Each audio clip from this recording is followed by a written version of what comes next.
Yeah, I've got asked to start video. I've just done that. There we Start go. video. Technology at its works. best. How you doing? I'm good, mate. Yeah, it's good to finally see you, sort of face to face, as it were.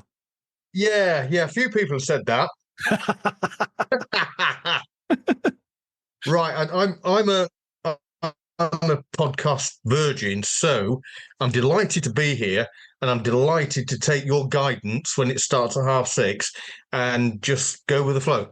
Yeah, no problem. We can start straight away if you want. It's no problem. Yeah. Okay. Well, I've got extra lights going on because I picked up your point about that. Yep. Everybody's gone home, so it's quiet in the factory. So we should really be good to go. Fantastic. Audio's good. Sounds great to me. Yeah. Can you hear my fan in the background? No, I can't. I'm just going to turn you up a bit here because I'm old and deaf and smell of cabbage. So that's good. So Excellent. yes, it's Right. nice to make your acquaintance. And you, mate. And you. Thank you very much for coming on. I appreciate it. No. It is really, really, really is my pleasure. I'm looking forward to explaining myself as best I can, and hopefully, I think a few people might find it of interest. But we shall see. Right. Well, in that case, folks who are listening and watching, welcome back to Brew Time. Sorry, there's been a little bit of a break. I've been away. It's hectic over the summer months with all my tours and stuff, so I'll try and keep the podcast as regular as I can. But this week, we've got Mark Hooton here from Cymarc Bike Parts. How you doing, Mark? I'm doing absolutely fine, and I think it's about time to have a glass of wine. Excellent. Good work. Good work. I have a beer primed and ready. Prepared. Oh yes, good health. There we go. What's that vintage you've got there? Which one's that? It's a very nice Argentinian Malbec. Oh. I prefer the more robust wines. In fact, some may say I prefer anything that's red. But yeah, I do enjoy it, and it'll probably be my ruin, you know. Cheers, fella. All the best. Right then. So, Mark, who are you and what's Cymarc all about? Right, okay. I'll kind of start at the beginning because that's normally the best place to start, and it means that I won't trip myself up because I'm old and I smell of cabbage. But my working life started when I was 16, and my father said, "Have you got a job?" I went, "No." So he said, "Right, you're going in the army." So I went into the armed forces to serve the Queen, and that was my first ever lesson in life, because unbeknown to me, the regiment I joined at the very young age of 17 was 16th Air Defence Royal Artillery. Now, the thing there, Brucey, is that these guys, they recruited, and still do, I think, from the Strathclyde area. Oh, okay. And I got to know this wonderful breed of people, which we knew as the Sweaty Socks. And they were wonderful. I learned a complete new language. I learned how to headbutt properly, and I learned how to drink whiskey. But there was a downside to this. There was a downside. The downside was, God bless them all, if England was ever playing Scotland in a football match, hey, you know what I'm going to say? If England won, then all the wonderful Sweaty Socks would go around the barracks and beat the bejesus out of us because we beat them at football. Yeah. Now, the thing is, this is true, if Scotland won, they still came around the barracks and beat the bejesus out of us. Yeah. Because they won at football.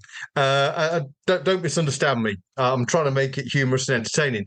Some of the best people I ever met were during my military career, and I've still got contacts to this day from my army days. Anyway, moving on.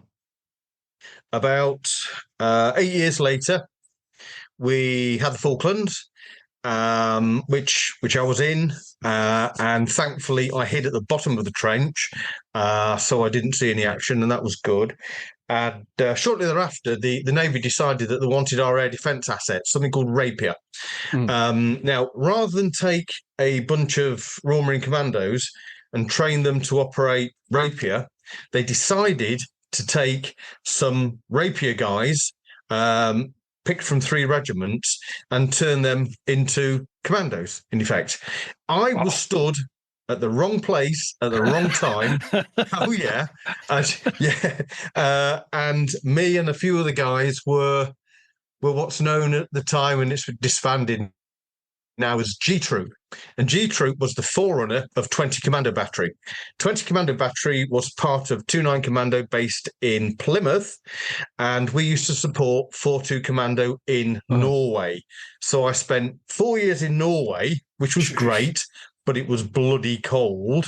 And one of the reasons I left was that the only way I could get out and do the rock climbing was if I managed to sedate myself the night before, because I'm scared of heights. No way, really? Yeah, I have actually. Well, I'm scared of heights and the wife, more so of the wife, I think, and I'll come on to that and the issue I've got with motorbikes later on. So I did 4 years, 12 years in total, 4 years in Norway. Decided to get out, and that's when Cymarc kind of started. So that's the backstory to it. Mm-hmm. Okay, so far. Absolutely, I've got questions already, but I'll let you in the flow. I'll let you carry on the flow. Well, I could be here for weeks. Only joking. Quite all right. So if you've got any questions, jump in now before we all forget about them. Okay, then. Anyway, so in that case, scared of heights, what was the pull to rock climbing? What was the what? Sorry. If you're scared of heights, what was the pull to rock climb? How come you wanted to rock climb? Yeah, well, no, I didn't want to rock climb. The sergeant major wanted me to rock climb. Right, okay. And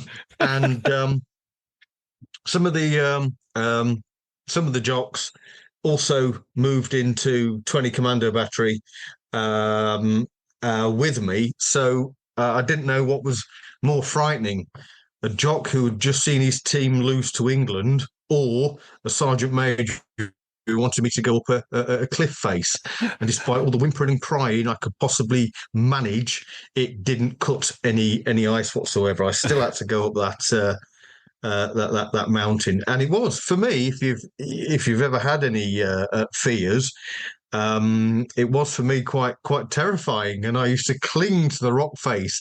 I used to try and suck myself into the rock face and bite pieces of the cliff to make sure that I wouldn't fall off. And it was quite terrifying. But I had to do it because I was told to do it. And if I didn't do it, then there was probably a good old Glaswegian kicking coming my way. Wow. Did you get over the fear then eventually? No, I just tried to overcome it, really. I'd still go up on rickety scaffolding at the top of my house and do some exterior decorating, even though I was scared of heights. Mm-hmm. I'd still do it, and I'm still terrified to this day. But wow, you just kind of get on with it, I suppose. Crack on, get it done. I do it less and less now. I do it less and less. So maybe I'm becoming wiser. And maybe I'm just thinking, if I don't have to do it, why should I? You don't hang around with the Scottish circles anymore then? Yeah, well, I do actually. A good friend came in today, who I was the best man at his wedding. What bugs me about him, he's from Glasgow, by the way. What bugs me about him is a very dear friend of mine, but he's the same weight he was when we served. I know it makes you sick. The guy's a racing snake. He's got a pulse that indicates that he's nearly dead, and he's just amazing. And the rest of us get hairy, we get bigger, we smell more of wee and cabbage, but no, not him. Does me in. Makes you sick, does it? I've got a mate of mine. He's an ex-bootneck, ex-Marine. And I swear, like he looks like he's in his late 20s, early 30s, and he's the same age as me.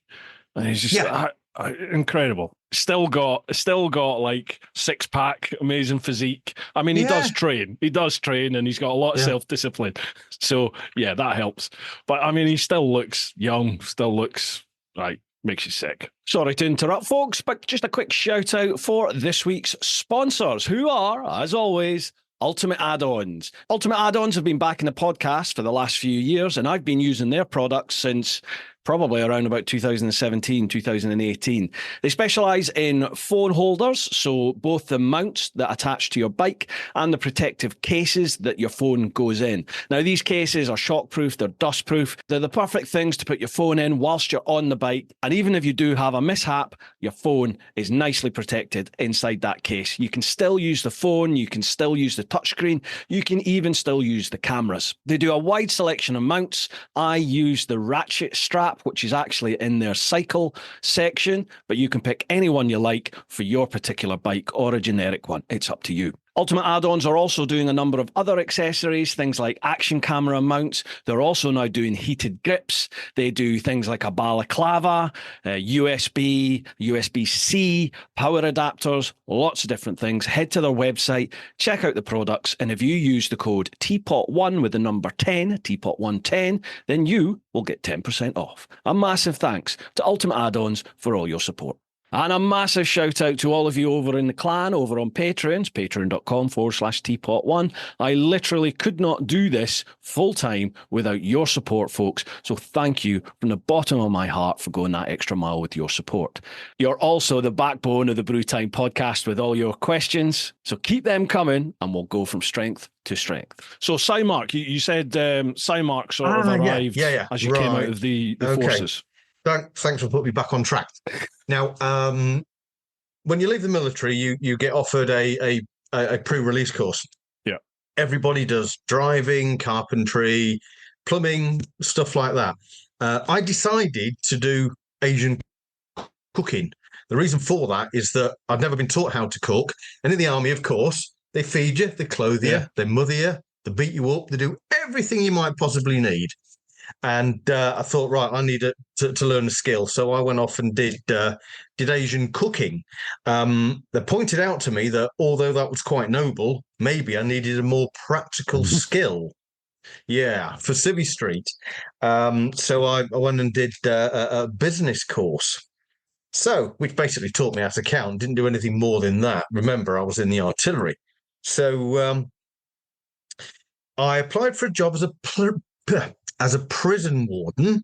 I actually got it in Hull Prison, but at the last moment I had a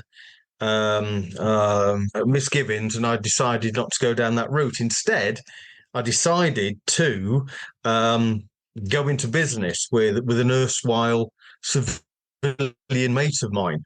And now that's where the Cymarc comes from. His name was Simon.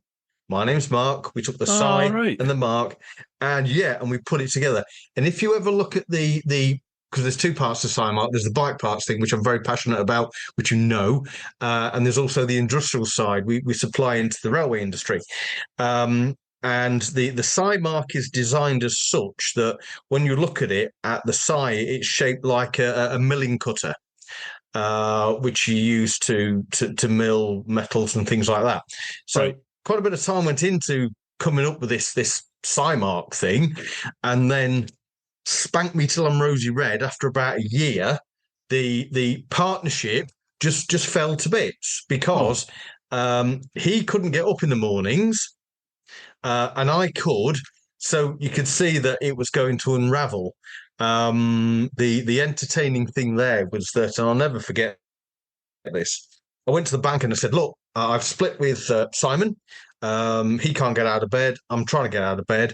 And they said, and I'll never forget this, and I'm paraphrasing now. They said, "Because we think you haven't got a hope in hell, we're going to withdraw all the facilities," which is bank speak for screwing you over. Yeah. So they withdrew all my banking facilities, and I had nothing. My erstwhile partner went off and got a job somewhere, and I had to start even lower than the beginning. And I've got a couple of props to show you. I had to start. I don't know if you can make this out. I'll try not to get a. Now that's a mushroom growing shed. Can you make that out? Yeah, I can see. Yeah. I had nothing. I went to a local farmer and I said, "Look, can I rent your mushroom growing shed?" He said, "Yeah." And at the time, all I had was a very old 15-ton press, which was older than me and indeed rustier than me, and some tea and coffee. So I moved into said mushroom growing shed. And of a night time, the machine used to go orange with rust because it was so damp in there. It was meant to be to grow mushrooms. Yep. And the rats used to eat my tea and coffee. So, yeah, they used to eat my tea and coffee. So that was a very entertaining start or restart of my illustrious business career. Now, I think I did about a year, maybe a year and a half there, and I was single. I was just living on a fridge full of lager and curry. Which is nothing wrong with that. No, the curry get you I was by in taught life. how to exactly curry. I was taught how to cook, and the lager I could get from the shop. So I was quite happy. So over a period of time, I amassed a huge amount of money by my standards, and I didn't know what to spend it on. I'd had my fill of hookers and beer, so there wasn't much really I could spend it on. So I decided to have a factory built. I bought some land, had a building put on it, which I'm in now. I'm still in it now, and I started to slowly build up what we know as Cymarc, the industrial side of life, and things were going really, really well. until Rover decided to go bust. Now, up to Rover, I'd started to employ people and found that the wonderment of that. And I filled the factory with old style power presses. Remember, I started off with a little 15-ton that went rusty overnight. My biggest press now was 150 tons, and I used to use that to press out parts for Rover cars. And there was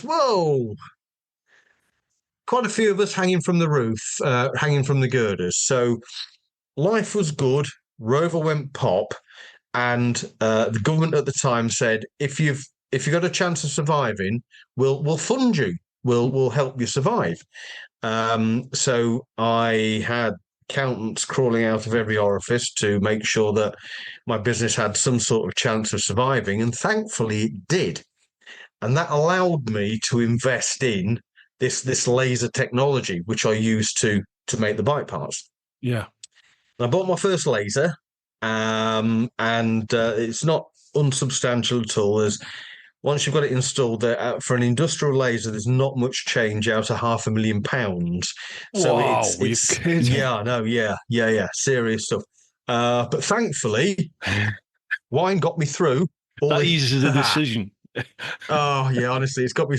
People who say that it's a bane on our lives just aren't drinking the right vintage in my mind. But anyway, I bought the first laser, and that really technology is great, but it meant that I didn't need all these power presses, and I didn't need all these guys to run the power presses. So over a period of time where we have natural wastage, the guys moved on, and I didn't replace them because the laser could make anything you could possibly desire in a flash, compared to old school of where you've got to make a press tool and you've got to put it in the press and you've got to make the stuff. So that started me on the laser road, and the Cymarc industrial business continued from that point on, and just kind of grew and grew and grew. And we ended up with the main factory that's where I am now, and two branches on the other side of town. Now, one branch, I'd actually gone and got another laser, primarily to make bike parts with. And I hope he's not listening, but if the bank manager ever found out that I scrounged nearly £500,000 to get a laser just to make bike parts, he would beat me like the jocks used to.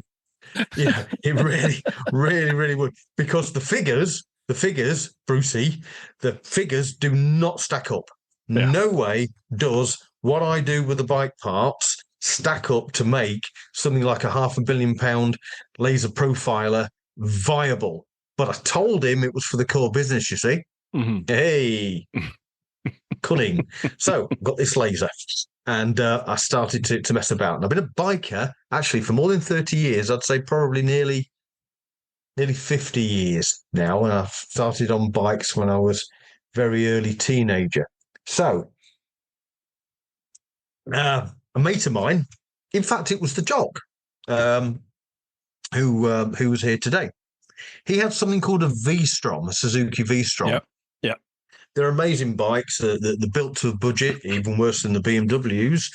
And the really characteristic thing about the V-Stroms is that all the fasteners are made of cheese. They are awful bikes to work on.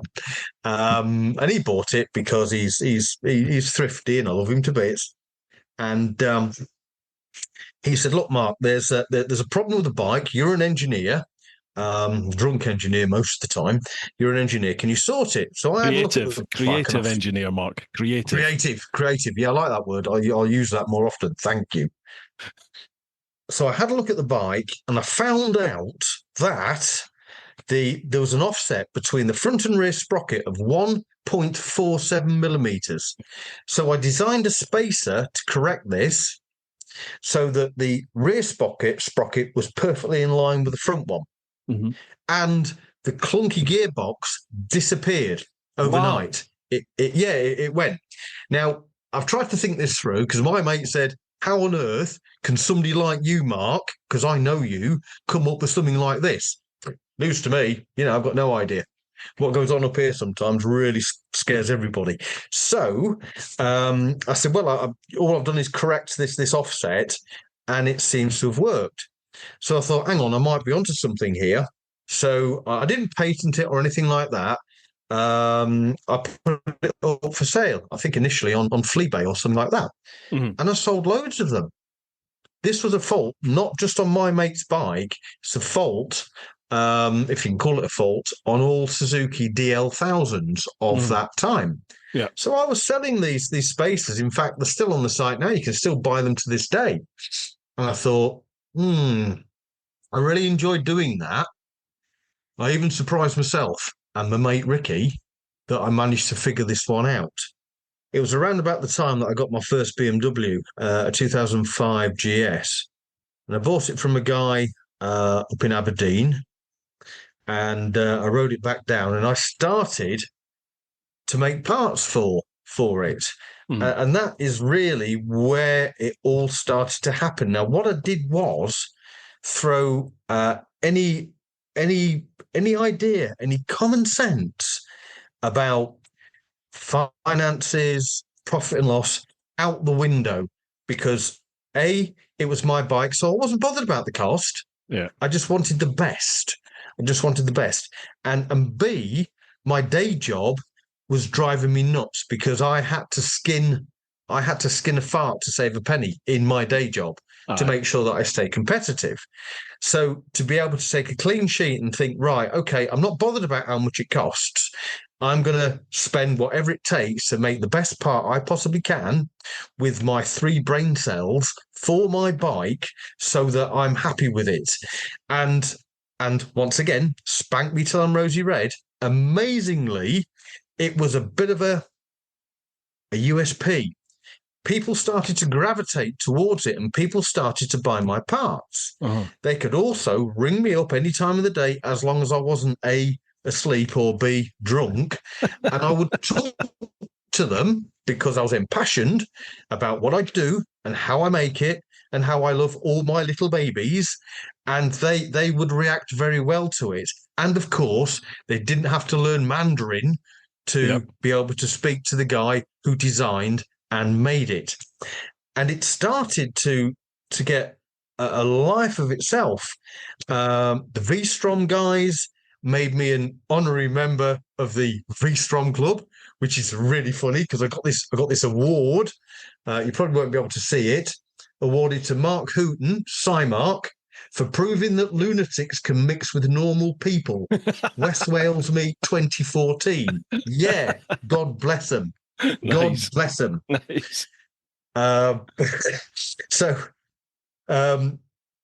I could see that my focus was with BMW because I really do like the bikes. And I do have I do have a collection. Now, I tell the missus I need to have a collection of bikes For so that I work, can design the, yeah, oh God, yeah. So I can obviously. design the parts Obviously. for it, Bruce. But it hasn't gone all that well. In one of my more illustrious moments, and this shows you how I throw profit and loss out the window. I brought a brand spanking new K1600 GT because Okay. my wife said one day when I was looking at the brochure, "Oh, that's a nice colour." So I bought it, and I only ever designed one part for it, and you can see that on my site as well. Just Yeah. one part, and there's a little oil cooler cover, and that was it. So slinging the financial rule book or indeed common sense out the window, albeit a very dangerous thing to do. I had the core business to support me, and it enabled me to get to the point now where hopefully most people, and I think most people do, because I've your reputation's out there nowadays. You can't hide it, have seen it as a really good thing, and the business has just grown and grown and grown Yeah. to the point where um, I think that it probably won't ever overwhelm the core business because that's like sort of serious shit into the railway industry Mhm. and all the other stuff we do. But I tell you what, it's really come on great guns. It was established 2010. And there's no way that I could have done a business plan for this. There's no way that I could have forecast it. If anything, I've just done my best, made the best stuff I possibly could, give the best customer service, and in some cases, I've ridden down to the south coast to help a guy fit a toolbox because he Mhm. struggled with it. Yeah. And that A has been a damn good reason for a ride out. And B, it's kind of blown the customer away because they don't normally get that. Mhm. You've got the huge beasts out there, Wonderlic, Touratech. Yeah, they're wonderful. They've got probably a lot more lasers than I'll ever have. But they will not and they cannot give that level of service that a small to medium sized enterprise can give. Yeah. And I think that it's really, really done us well. We export all around the world. Nippy Norman, Mr. Norman Birtles, who's a kind chap who I know quite well. He's been my distributor now Yeah. for a great number of years. He's very supportive. And of course, quite recently, as you well now know, Stephen and Hex have come along, Mhm. and they've wonderfully seen maybe some value in the brand. And Stephen also likes red wine, by the way, so we're bound to get on. Um, and that's another dimension and a new chapter for us. You Um, touched earlier on something, the made in the UK. I mean, that certainly for me these days, made in the UK adds a huge weight to a brand for me because I want to support British products. I want to support British manufacturing, British productivity. And I actually didn't realize, I've heard of Cymarc. Years ago, I heard about Cymarc when I was riding my Gixxer. And all right. I thought it was like a Dutch type company. Because was Cymarc not I've got no doing plugs. stuff? Were you not doing stuff with Jacques Lucasson? Did Jacques Lucasson not have? Did he not have? Oh, he had a tool of yours or something when he was riding one of his R1s. I remember him talking about Cymarc. I'm sure it was Cymarc. Could be wrong, Right. Okay. but I'd always associated Cymarc with Jacques, and Jacques like from the Netherlands. I just assumed you were from over there. And it was only when I was chatting with Stefan and he said, "Oh, Cymarc, I'm going to be doing some work with Cymarc. They're a British company." And I was like, "Are they British? I didn't realize they were British." And obviously now we've been introduced and it's gone from there. But yeah, I Yeah. personally I had a massive weight to that. Like that thing is fantastic. You're British company, you're fabricating here in the UK. Great. Yeah. I wish there was more like us, and there are a few, and they're wonderful, and I wish them all the best. Um, we're a dying breed simply because of the Pacific Rim manufacturing, where they stack them very high and they make them very, very cheaply. And that's great. If you want that stuff, you can't knock it. And I support anybody who does that. But the minute you need to go to something bespoke, and I have made tools, so there's a good chance that I might have made tools for somebody over in the Netherlands. That's the point when it becomes a completely different animal. And it's great to see the people support Cymarc. I've got a couple of guys who now really they're employed by the industrial side of Cymarc, but they with regards to Mick, certainly he's exclusively bike parts. He's got the same values as me. He's also a biker, and it's just, if I could wave a magic wand and do the business I want to do, it would be making bike parts. It really would. Because the rewards are fantastic. Back in the early days, I used to go to the BMW meets when I had time, and yeah, I'd hug babies and sign boobies. It was it was fantastic. I loved it, and I'm hoping to get back there. I've had to bring you more up to date. The industrial side of the business is looked after by a lovely lady called Catherine, and she started here as a receptionist, and she's now a director of the industrial company Cymarc, because I want her to carry the name on when I'm too old and too drunk to be able to do it. And it was also my get out strategy as well, because I could leave her, I could give it all to her because my family didn't want it. They'd seen what it'd done to my liver. And I could pass it on to her, but very sadly, she about a year ago had her own challenges with the awfulness that we know as cancer. Yeah, I know. But the wonderful thing is that she's back at work, which is wonderful. It's been a very long year, over a year for all of us, especially her. And I had to sober up and come back and do her job as best I could, while she took a year out to fight this awfulness. So I'm now hoping, looking forward to ease back into drunkenness, which is wonderful. But I also want to keep my hand in, especially now Hex have got an involvement, to make sure that I do right for them. And that was something that I couldn't have planned. You couldn't have been in any business business plan. But a long time ago, oh crikey, way before the pandemic, I bought some Hex products. I bought the Easy Can. I'm sure you've got one on your bike. Yeah. And I thought, wow, what a brilliant piece of kit! It's really well made. I love it to bits. And I started up a communication with Hex over in South Africa, and they asked me if I'd do some beta testing for them. Of course, I'd be delighted. So I was doing some beta testing for them on one of the GSs I had at the time, and at the end of it, they were very grateful. I was very grateful. Saw it as a privilege, and the guy said, "I think you might want to speak to our CEO." And I said, "Well, with the greatest respect, you know." I don't think a CEO would want to speak to me because A, I drink a lot, and B, I smell of cabbage. So anyway, out the blue, my phone rings one day, and it was Stephen. And he said, "I'm giving you a number," and we chatted. I was stood to attention because of my military days, of course. And then the COVID hit us, and it just we never stayed in contact. I guess there was no need to. He's a very busy man. I had stuff to do. And then towards the end of last year, I bought the 1300, and I thought, right, I'll make some bracketry for it for aftermarket lights.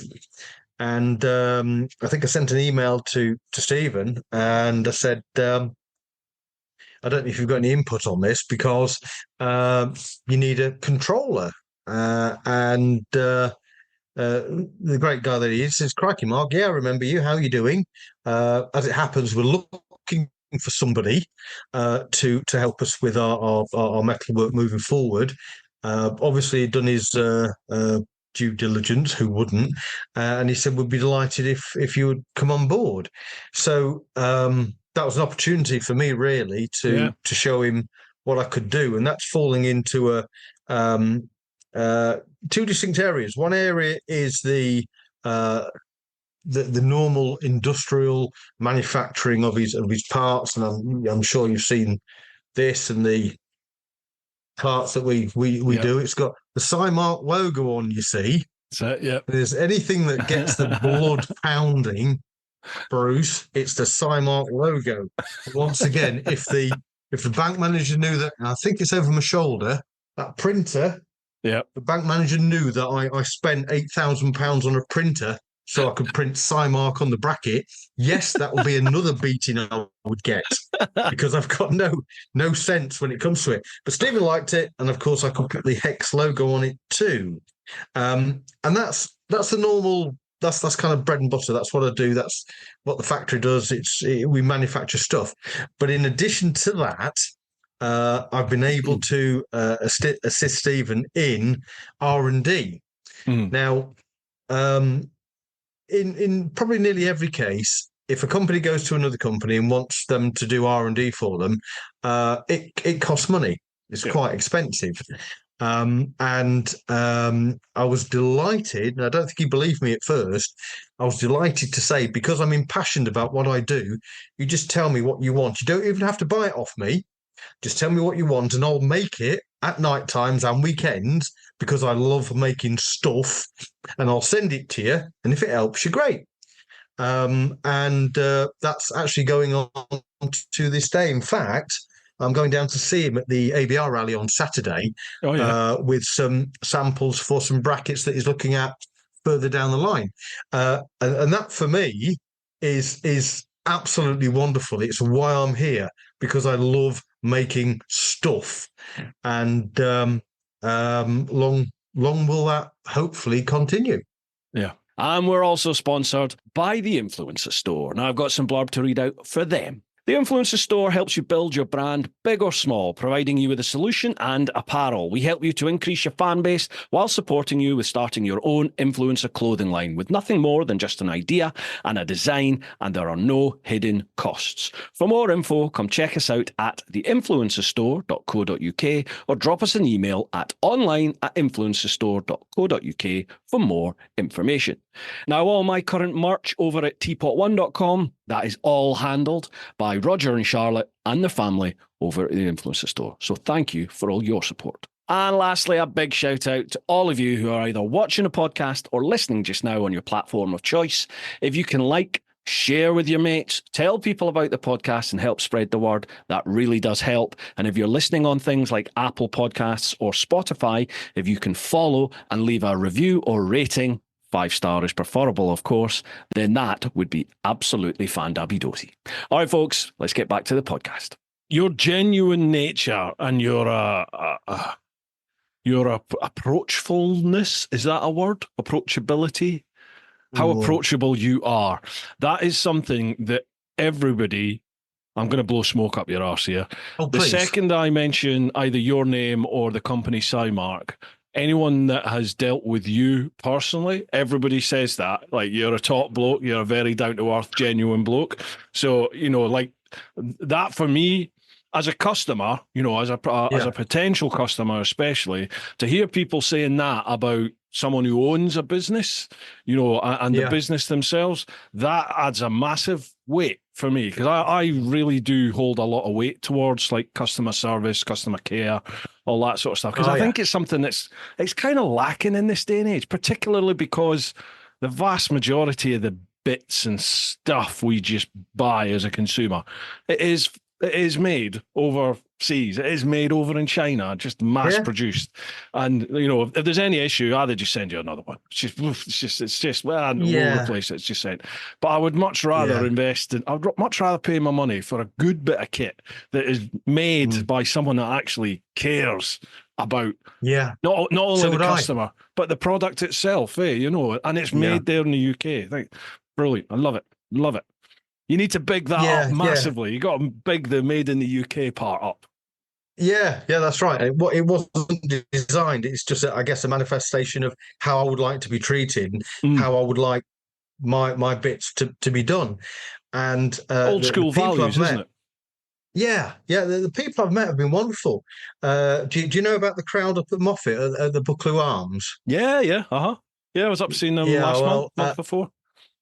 yeah, I'm very close to the family, Hmm. and we're going to Morocco, hopefully in November. And if you ever see the dog box that Dave, that's the father of the family, has got. Yeah, It's out there on YouTube. I designed and made that so he could take his dog on the back of his on the back, GSA. brilliant. And that's something else which I fell into when I was riding up to the West Coast, where if I don't go abroad, I tend to do a lot of my biking up on the West Coast of Scotland because it's beautiful. Yeah, It's really, really nice. And it's nice to ride through Glasgow and not get beaten up as well by people who I serve with. And I called in there one day. I was staying overnight because it was a bit of a long haul up to Loch Lomond from where I was, and I didn't know about the place. And Clint, one of the sons, came out and said, "Have you just signed in? You Mark Hooton?" I thought I'd done something wrong. yeah. I thought I'd ridden over the hotel cat or something. And I sheepishly said, "Yeah." And he said, "Crikey!" He says, "Wow, I've got to introduce you to my dad and my brother because we've got all your parts on our bikes." And I went, "Really?" He says, "Yeah." And that was the start of a wonderful business, but really heavily majoring on friendship, that's gone on now for a great number of years. And I love those guys. Those guys love me. And the support they've given me, like people like yourself and other people who resonate with what I do, they've put big advertisements on the side of the building for Cymarc. A lot of people know me through them.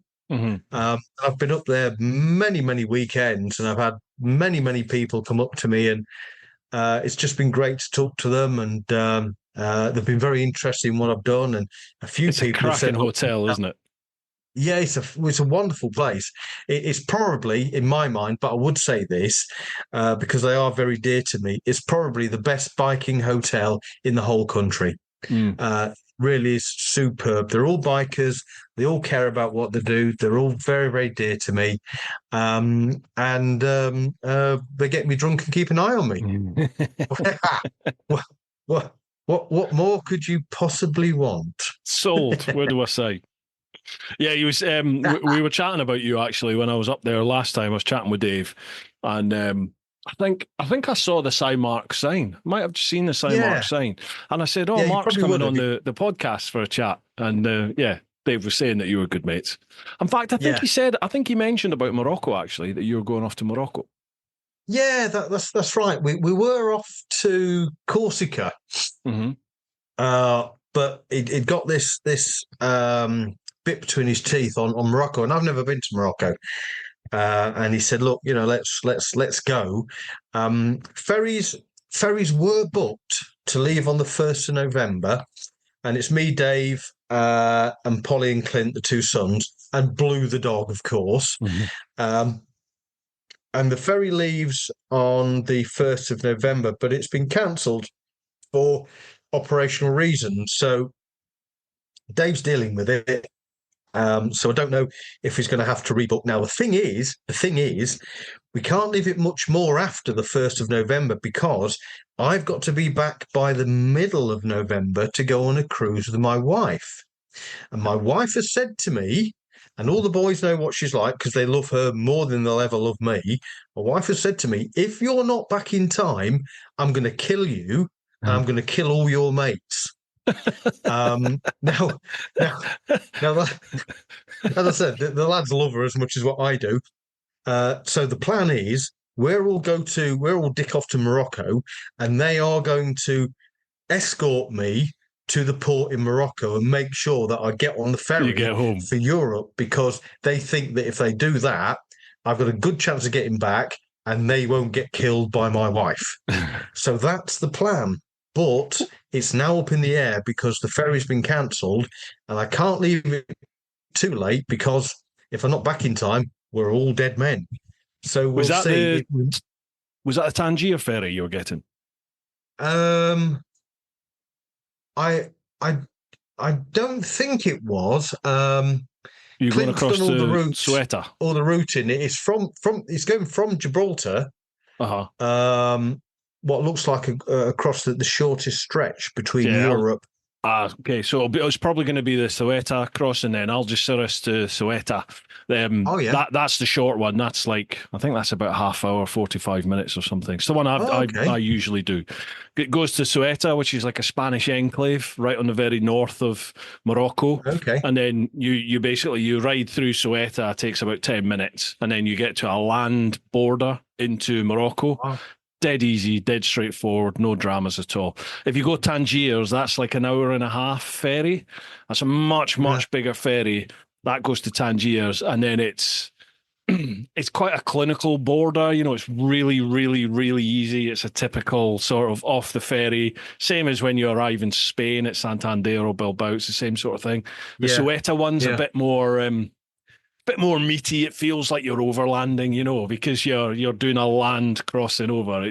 I like it. I like Ceuta. It's good. Do you know where you're going Yeah. in Morocco then? Atlas Mountains. Uh-huh. And that's all I can fit in before I've got to get back to Europe. But the lads, Dave and Polly and Clint and Blue the dog, they're going down the length of the country, and it's Mhm. actually quite thin, which I'm sure you already know. Yeah. And it runs down the coast of Africa. So they want to go down to the most southern part of Morocco and Yeah. come back, and they're going for a wonderful 4 weeks, which is probably Beautiful. what you need to do it justice. I Beautiful. would love to go for 4 weeks. In fact, in a very dangerous moment, I did try and cancel the cruise, but I bottled it because if my wife would have found out, if I would have said, oh my love, they've gone and cancelled the cruise. Oh dear, never mind. I'll have to go to Morocco for 4 weeks." If she would have found out, she would have killed me and all the boys up at Moffat. So I bottled that. And I'm just happy to get what I'm gonna get. Yeah. Really.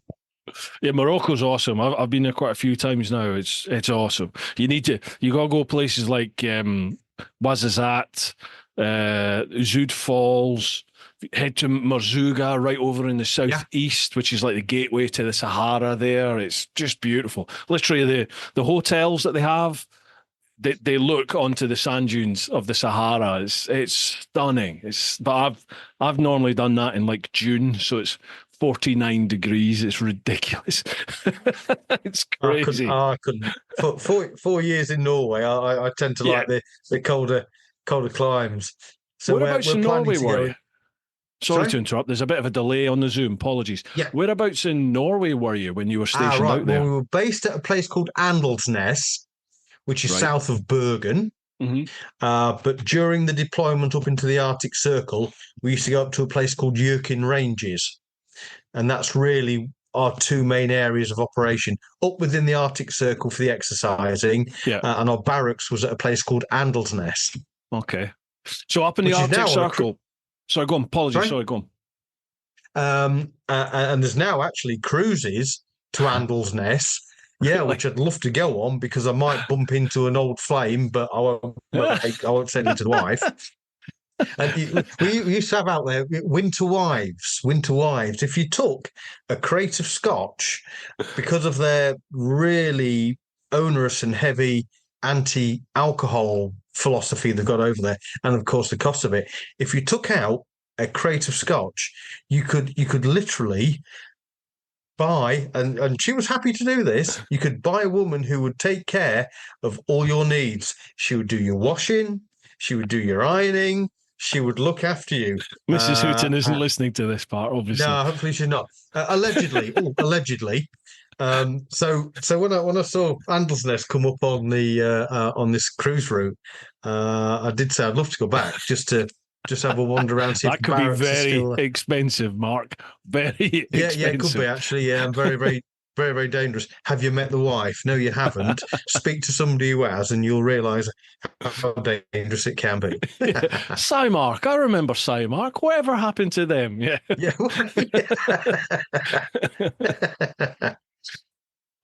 Right. Okay. I think we know quite a bit about you now. How about we tackle some questions and see where the Yes. questions take us?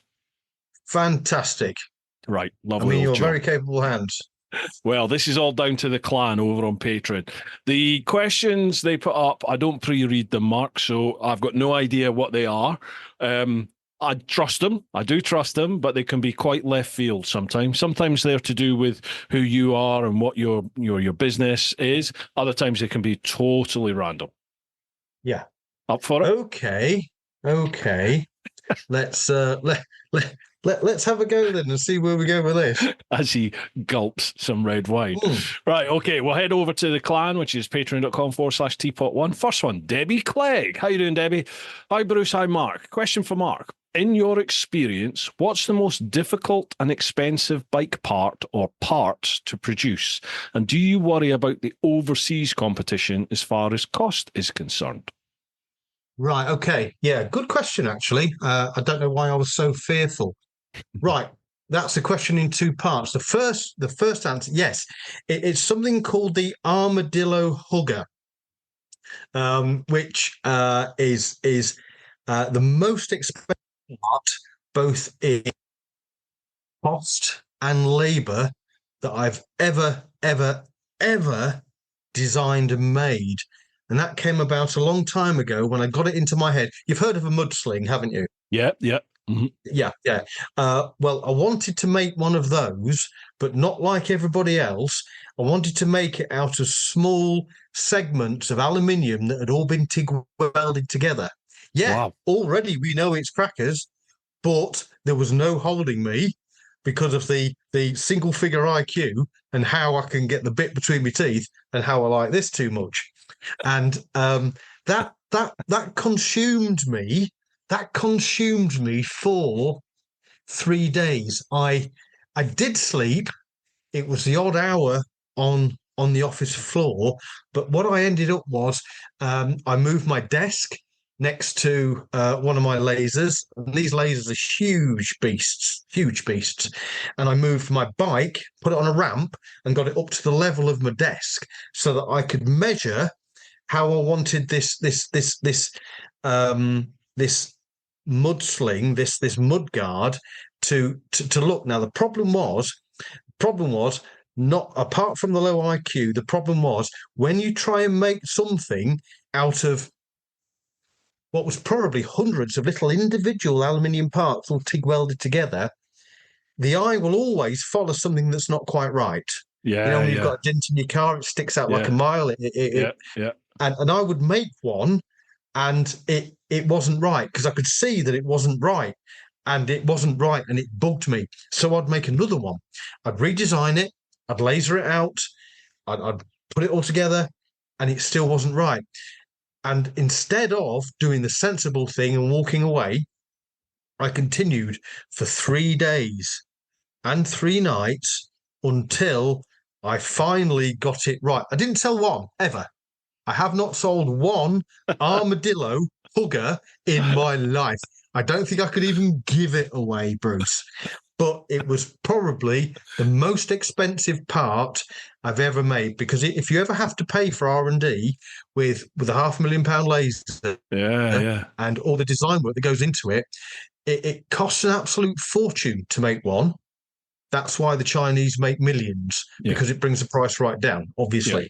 So to make this one, and it looked like an armadillo without the snout.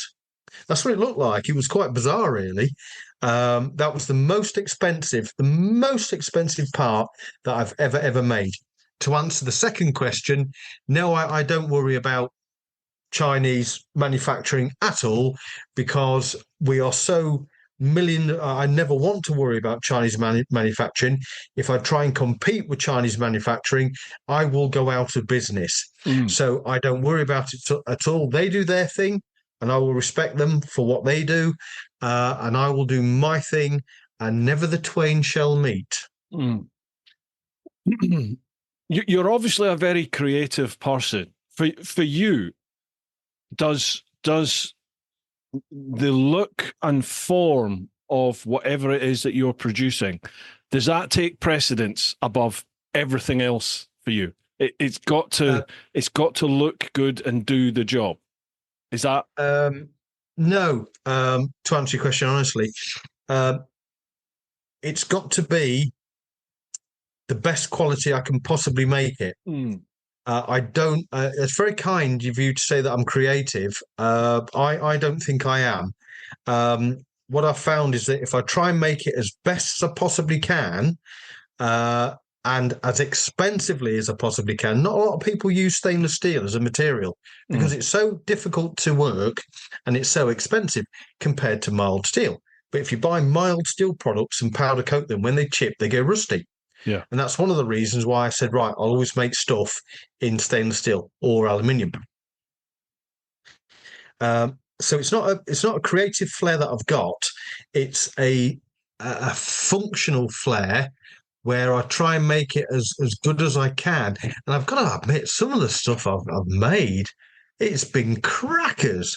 Some of the stuff you could easily use as a Titanic anchor, because it's that over-engineered. Yeah, yeah. And I also do a lot of that as well. Sometimes purposely, sometimes accidentally, I will over-engineer something because I want it to last. And there was a video, I think it's on YouTube somewhere, where I made a light guard and I'm playing baseball with it, trying to destruct it, and I can't. I'm throwing it off steel skips and I'm playing baseball with it in an effort to try and break it, and I couldn't. No need for that sort of engineering. It's just too excessive, but I did it because I could. And I guess if there's any creative result from that, it's just simply as a byproduct of how robust the item may look. And a lot of people, I'm very pleased to say, touch wood, a lot of people do say that my gear is very, very, very well made and that it's strong. Yeah, but they do, yeah. I've purposely done that so that it lasts. Have you always had this sort of engineering based mindset? Have you did you grow up as somebody that as like a kid that tinkered and made stuff? Or is that something that's come through your time in the military? Well, I was a communications instructor within the military. So we used to engineer radio nets, but engineering a radio net is completely different to engineering some stuff. Yeah. No, I just think that I just inherently, genetically love making stuff. From a very young age, I loved motorbikes. I've tried cars, by the way. I've tried expensive cars, but I fall asleep when I'm driving them. They are so boring. They are so boring. I've got one car and 7 bikes. That tells you something. Wow. Cars are great. Bikes, cars are a form of transport. Bikes are a wonderful passion. And my first bike was a Honda 90 with the leg shields off of it. And I was completely captivated by the mechanicals of it. I just loved it. I just love riding it. And I used to do it illegally and go down a long road called Scotter Bottom. And when I saw headlights, because I thought it was the fuzz, I would then ride off the road into the ditch and hide in the ditch till they went by and get out on my bike again and go and ride it. This is like 2 and 3 o'clock in the morning. And it was great. It was exhilarating. I loved it. And then I had a BSA Bantam. BSA stands for bloody sore arse. And that captivated me as well. And I must admit, fast forward to today, the old power presses I had were wonderful machines because I could see them and understand them.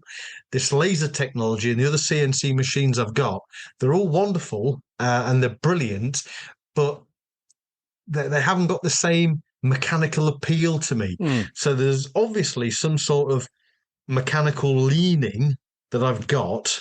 And as it happens, my erstwhile partner, going back to the origins of Cymarc, his father was an engineering instructor at local college, and his father taught me about engineering so that I could at least hold my own.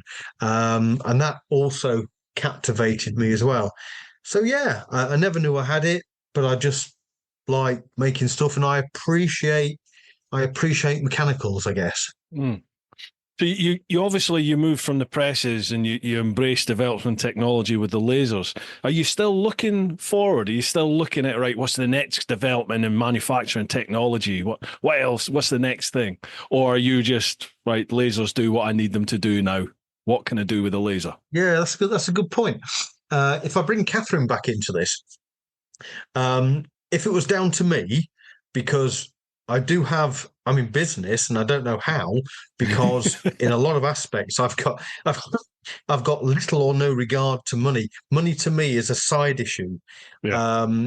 It comes about. I'm not doing it primarily to amass money. The money's come along from as a result of what I've been doing, and that's great.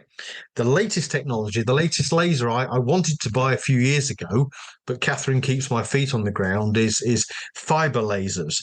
And instead of using light traveling through a gaseous environment, a fiber laser uses what it indicates that the power is transmitted down a fiber optic cable, a bit like your Sky to your house and stuff like that.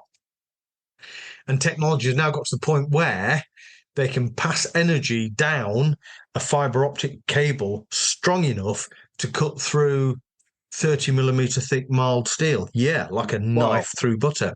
And that's the very, very latest, excuse the pun, cutting edge.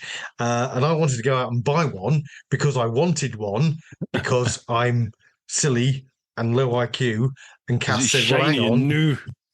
Yeah, shiny and new, shiny. And Cass said, do we really want to saddle ourselves with that much debt? Now, bearing in mind, I'm hopefully passing this all over to Catherine. Yeah. I don't want to saddle her with my impetuousness on going out and buying shiny things. Yeah. So we haven't embraced the latest technology. Oh my God, I'd love to.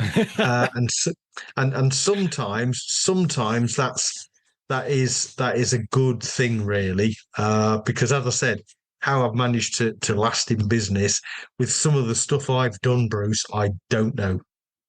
How did you find that transition then from the military to being a self-employed businessman? I'm asking because my background is obviously I've come from the police. You know, I spent almost 20 years in the police and left that to become self-employed, doing all this. You know, doing videos and tours and I've over the last sort of 4 years, I've found it really quite hard, to be honest. The insecurity side of, you know, the financial insecurity side of being self-employed is something that is less hard to deal with now, but it's always in the back of my mind because I had the safety net of being like a government employee before. Now you're on your own. So how have you dealt with that? Somebody far more intelligent than me, probably our lurcher dog, once said to me, "Business is always." The wife reckons the dog can outwit me. I'm not too sure about that.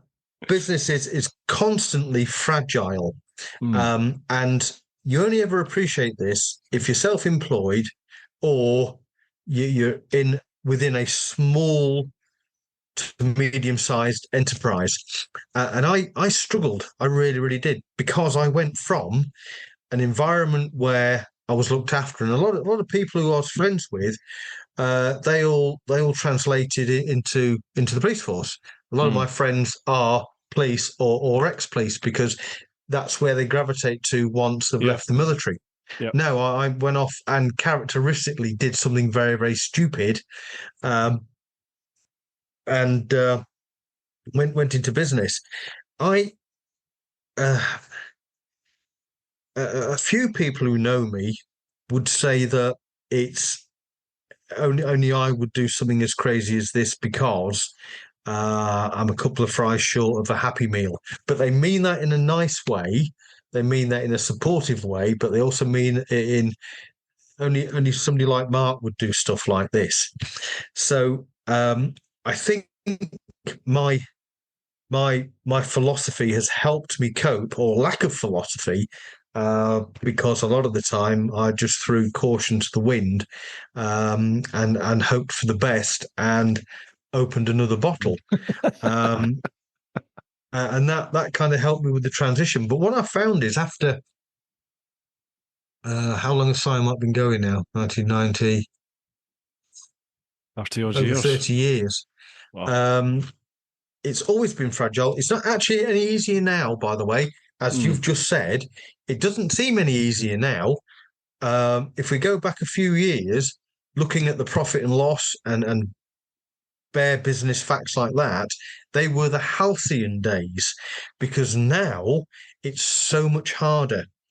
There's not so much competition, but there's so much more regulatory expense, pensions, insurances, just to name two, that we have not been able to pass on. And it's made it even harder. As I said earlier on, my family do not want my business. My two beloved daughters, one of them's called India after my favorite food. They do not. They do not want the business at all. So that's why, really, I've been very, very lucky with Catherine, because she's still damn fool enough to turn up in the morning and lead us all. So, yeah, I found the transition very difficult.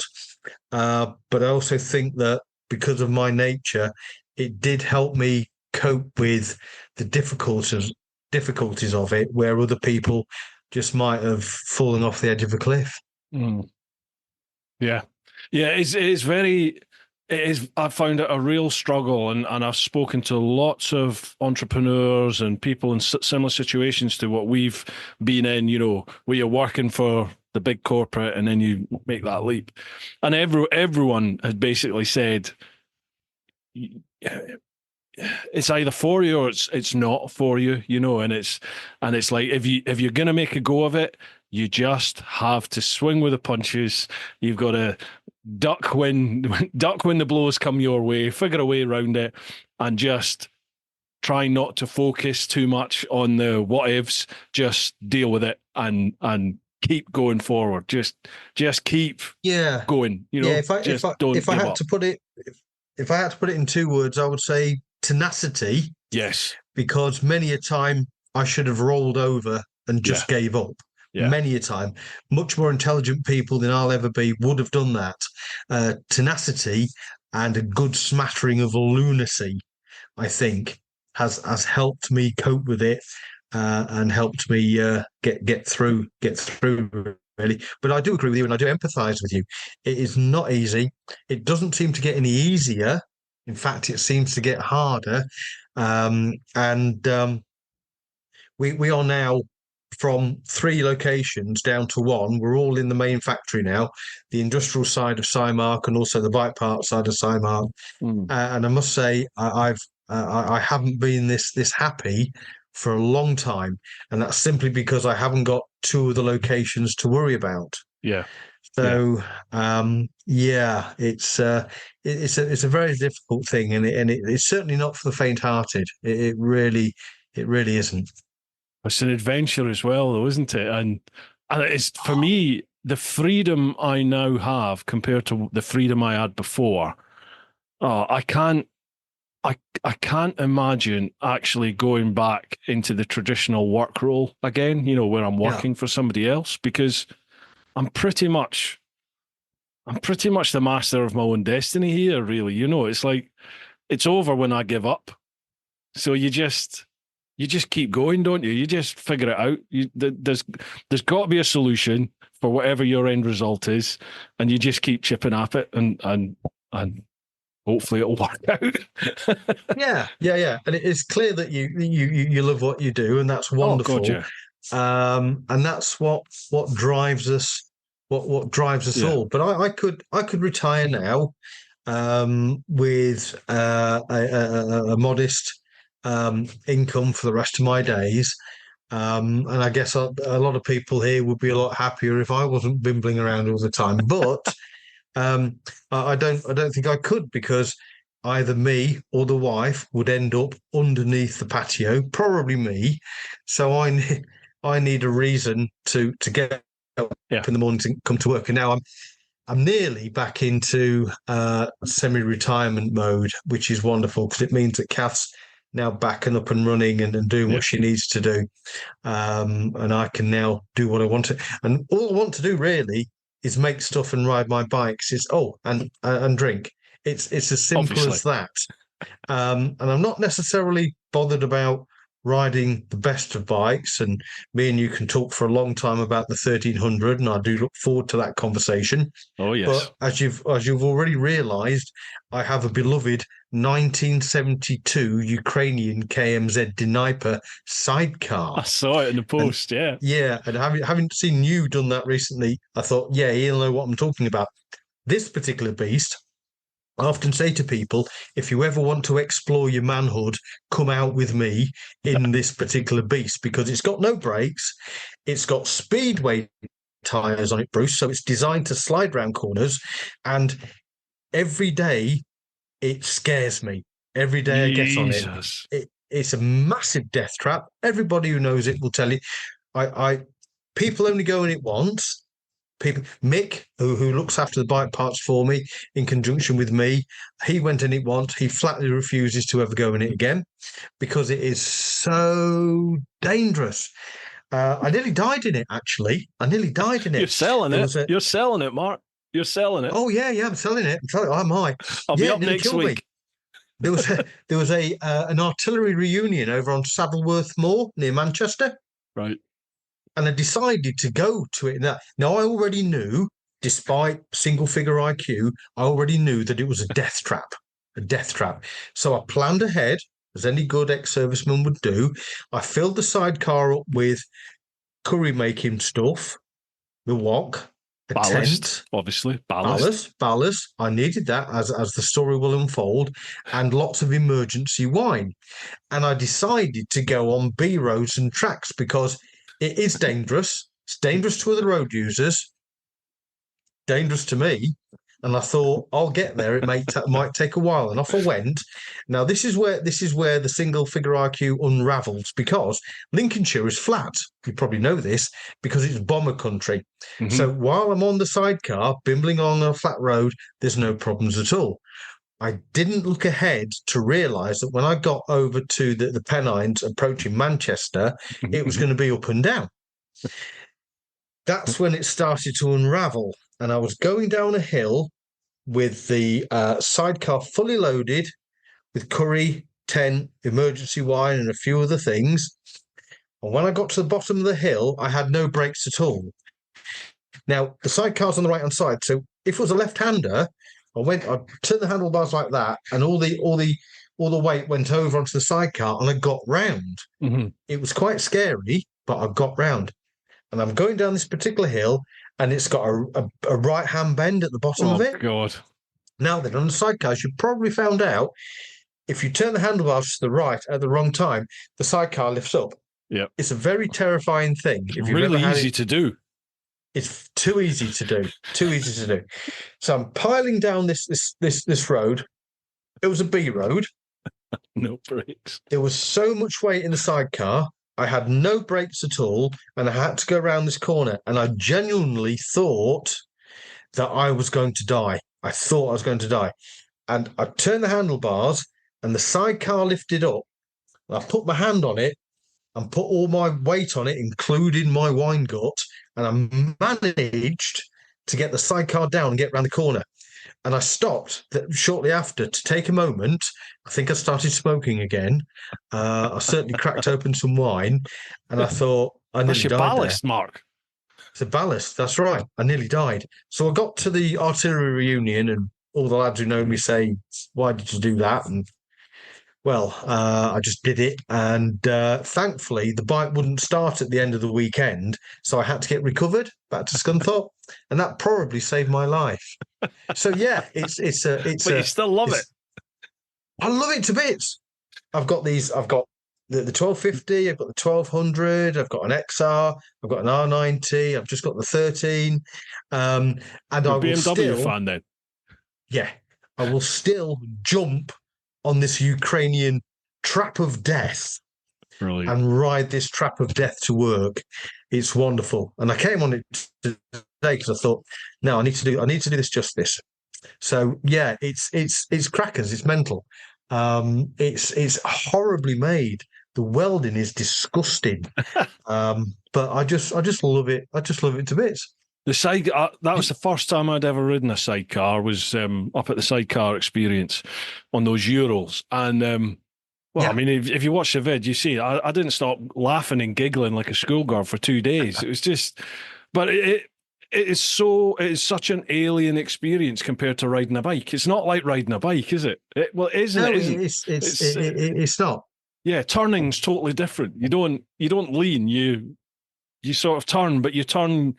Is it turning to the left? You use the throttle. Well, you use the throttle both times, don't you? You accelerate to turn to the left, and you ease off to turn to the right with the Urals. Yeah, that's right. Otherwise, it starts to fight with itself. Yeah, You know, like there's a time. yaws and Yeah, on mine with the sidecar on the right, which terrifies people yeah, because yeah. when they go in the sidecar, when you go to overtake something, they've got a big Foden truck coming head on, and it's really funny because I didn't they notice start that yours is screaming. on the right. Yeah, they start screaming, and it makes you laugh. Um, and if you start to get into problems on a right-hander, you open the throttle rather than close the throttle because if you close it, it starts to or tries to tie itself in a knot. Yeah, yeah. If that's the best description. Um, so they are wonderful things. In fact, Dave up at Moffat, if you ask him next time you see him, he went on one. He'll never go on one again in the rest of his life. That they are something very very special. That's for sure. Does your one have Um, the two-wheel drive in it, like the Urals do? no, it hasn't. It's got a reverse gear. Uh-huh. It's got a reverse gear, but it hasn't got that driven wheel Yeah. by the sidecar, unfortunately. And it's also sprayed in British Army green as I well, saw as you've that. I saw probably that. seen. Yeah, yeah. And yeah, it's mental. It's mental. Absolutely mental. Mate, it Why puts a ride it? smile on your face. That's the main thing, isn't it? That's the bike. That's the bike for you. Yeah. And a scream into my lungs. Absolutely. Right, Debbie's got a second question. Question for both. You can only choose one flavour of crisps for the next 5 years. What would it be? Oh. One flavour of Malbec. crisps. Smoky bacon. Smoky bacon for you. Yeah. Yeah. Malbec and smoky bacon. There you go. That's it. Job done. She says, wishing you a happy evening. Cheers, Deb. Thank you very much, Debbie. Thanks for your question. Next one, Charlie Callard. Evening, gents. How you doing, Charlie? Hope you're both fitting well. So a couple of questions. Firstly, for Mark, what's been your favourite part to produce, and is there a particular one you've yet to conquer?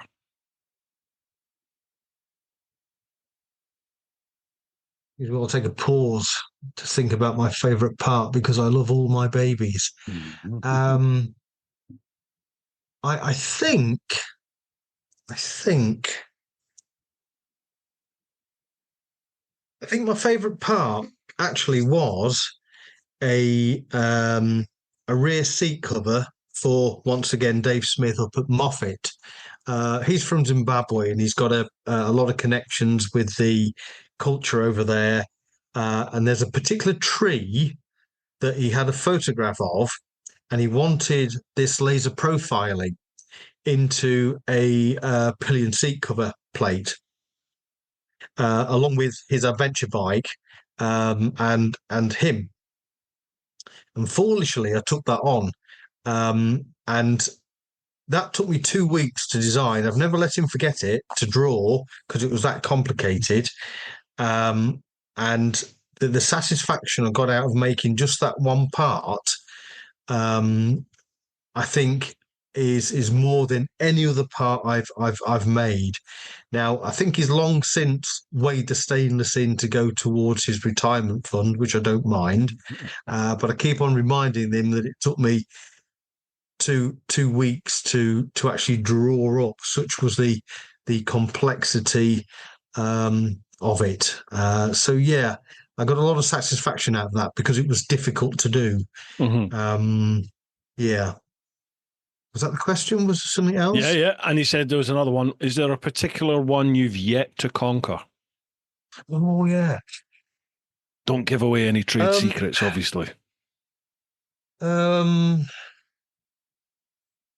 That's kind of driven. That's kind of driven by customers because I get a lot of people contacting me saying, "Mark, will you make this for me?" So my next part, I don't actually know what it is yet. I'll leave that down to the customer to tell me, and I either if I think yes, I want to try this, I'll take it on. And I'll probably just charge for what it will cost for the part anyway, but I'll take it on as a challenge to try and do it. There's nothing that I can think which is really, really rich, really itchy to me that I want to do. Apart from I've already made or designed a few parts for the 1300. One of my most popular parts has been the front crud protector, which I made for the 1200 and the 1250. The 1300, as you well know, has got a different engine configuration. And I'd like to make an front engine protector for that. Can't seem to get round to doing it. So that's the only other one, apart from customers saying, "Mark, will you design and make this for me?" that I've really got an itch to do. So what are you doing for the 1300 then? Oh, obviously, I've got your TFT anti-theft brace. Thank you very much. Yeah. Other than that, what are you doing for the 1300? Well, it's bizarrely nothing I'd really strongly recommend. Which I'm being honest. The only thing I would recommend, and if people don't take my recommendation, I send it to them anyway, as I've shown you with the brace, because you really do need a brace. Yeah. These TFT screens, and I'm not doing this as a marketing ploy, it's awful.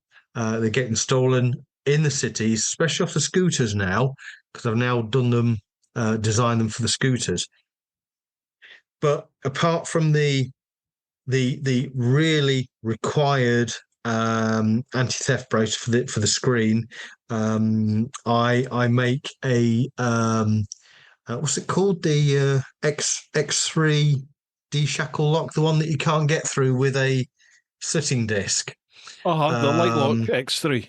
That's the one. Yeah, I've got one of those. So because it weighs a ton, I've gone and designed and made a holder for it, so it sits just below the rear pillion seat. Really? Right. Yeah, it was on site. If you I'll have a look. If you ever lose the will to live and you want to have a look. On the other side, I make, and this is more useful if I'm honest. I've redesigned the toolbox, which is quite popular on the 1200 and the 1250. That sits on the left-hand side of the 1300. I've got my tyre repair kit in there. I've also made a pillion seat box that fits onto the back of the bike. And I think so far 4 items. That's all that I've made. Oh no, sorry, 5. Because I designed some auxiliary light mounting brackets as well. Yeah, saw them. So that's what I've done for the 1300. But it's a wonderful bike. I've had awful trouble with mine. Really, really awful trouble with so many parts replaced. I think I've got a new bike. But you get that when you get the first bike. I understand that. But it's a bike that doesn't need as much stuff on it as the previous ones do. Like, for instance, I did quite well and sold quite a few of the screen strengthening brackets because the screen on the 1200 and the 1250 rattles like you wouldn't believe. But thankfully, BMW have seen this and they've now redesigned the screen so it doesn't rattle as much, so it doesn't need the brackets. And I dare say there's a few other things I could design for the 1300, but nowhere near the quantity that I've done for the previous models. Gotcha. Okay, then we've brought up the 1300. What issues have you had with yours then? Because I've had a couple with mine. Oh, baby. Hang on, I just need a sip of wine. Have you Right, had I'm the gonna failure to start issue? I'm gonna remain as professional as I can because I want to. So I'm going to give a balanced view Yep, because I absolutely. think that's what I should do. Mhm. The bike's fantastic, but there's a huge but. Really is a huge but. The bike, and the first issue I had was with well, the major issue. There's a few little issues, about the relay that they had to Yeah, replace because it starter was catching. relay. Yeah, Yeah. little issues like that. The first big issue I had was with the lipo battery, and the bike wouldn't start on occasion. Mhm. Yeah, same. And if I do suffer with anything, it's impatience, and being out somewhere on a bike that won't start is quite annoying. It happened to me a couple of times. I reported it to my dealership, who are very good, by the way, very good, because I want to give a balanced view. But when I broke down the second time, I carry one of those battery booster packs. Do you Yeah. know the ones? Yeah, I've got one. And I put the battery booster on the bike and started the bike and got home. To find out later on that because I'd done that, I'd voided the warranty on the LiPo battery.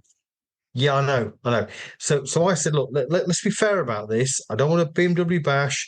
I want to be fair. I want to be as unbiased as I can. What was I supposed to do? And they said, well, you were supposed to ring BMW Assist. Mhm. Now, that's all well and good, but if I'm in a dangerous situation, or it's raining cats and dogs, or I've got no signal, I've got no choice Yeah. but to do what I did to get the Yeah. bike going. Now, that was resolved by the battery being replaced. Thank you very much, BMW. I do appreciate that. And there was that, and a couple of other issues that were resolved, but the bike has spent more time in the garage than it spent in between my legs. But the biggie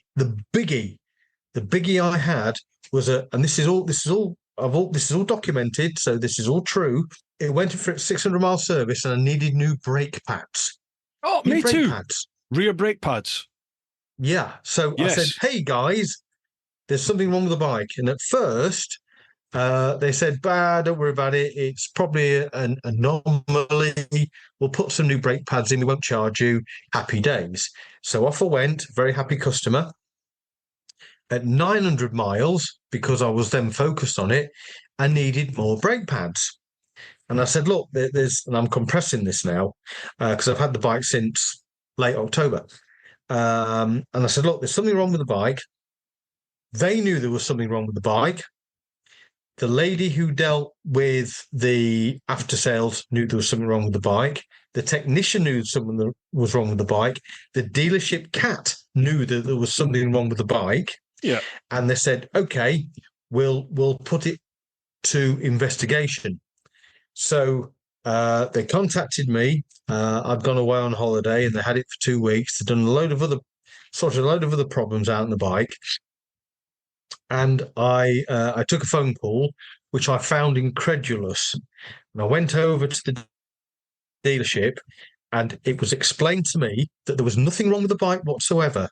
The bike was absolutely fine, and they thought it was me. They thought it was my riding. They thought I couldn't ride the bike, and I had my foot on the brake all the time.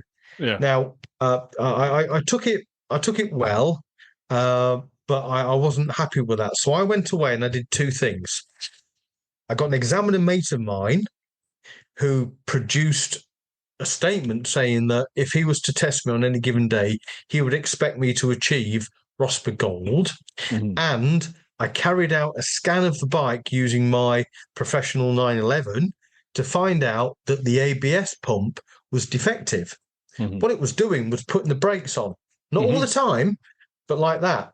Yeah. Or it was oscillating and wearing through the brakes. So I went back to the dealership and said, look, actually, it's not my riding. Here's an appraisal of my riding. I know how to ride a bike. And Mhm. also, here's a fault, which I've found. I found that there's a fault with the ABS pump. They rescanned the bike, they found the fault, they replaced the ABS unit, and now the bike is absolutely fine. And I've gone back to them and said, look, can we look at some sort of restitution here? Because here's the facts. This is what you said.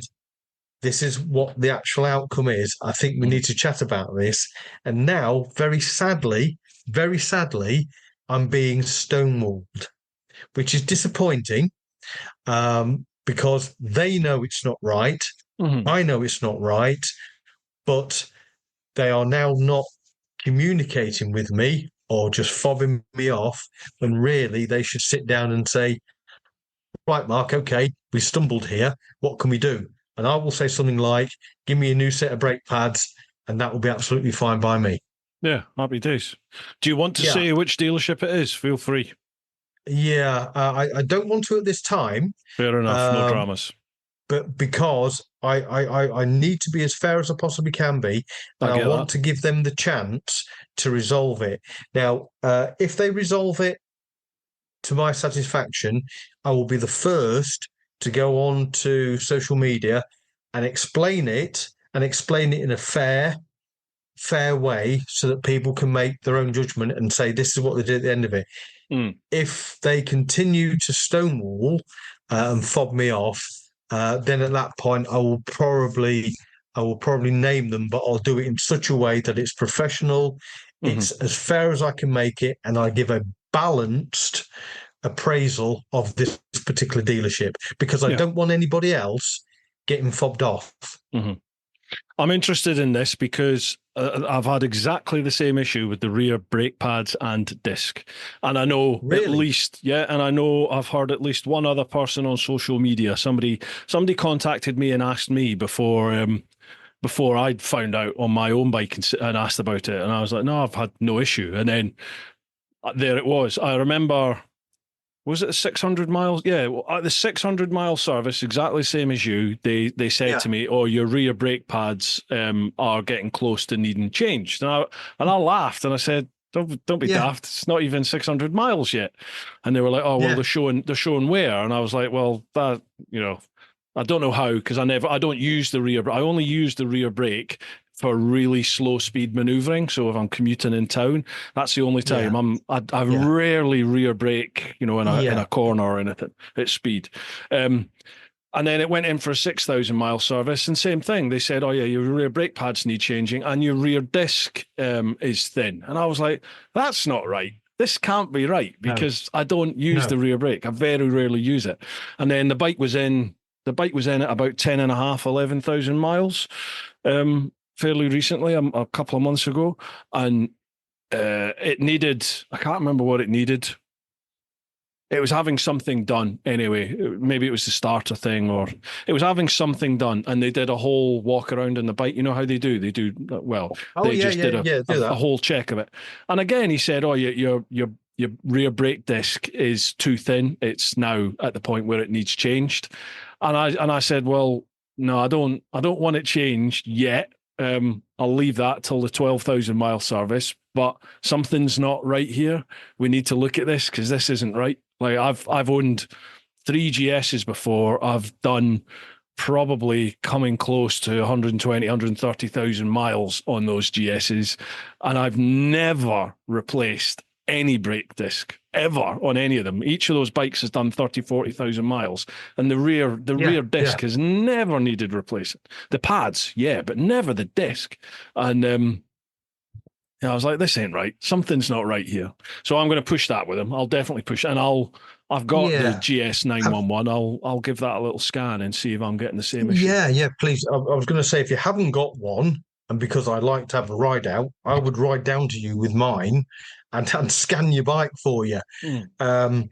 So please do a scan, Will and do, yeah. it will reveal, and you'll see it'll stand out a mile, ABS issues. Mm. And if you get that, then you want to bring that to their attention.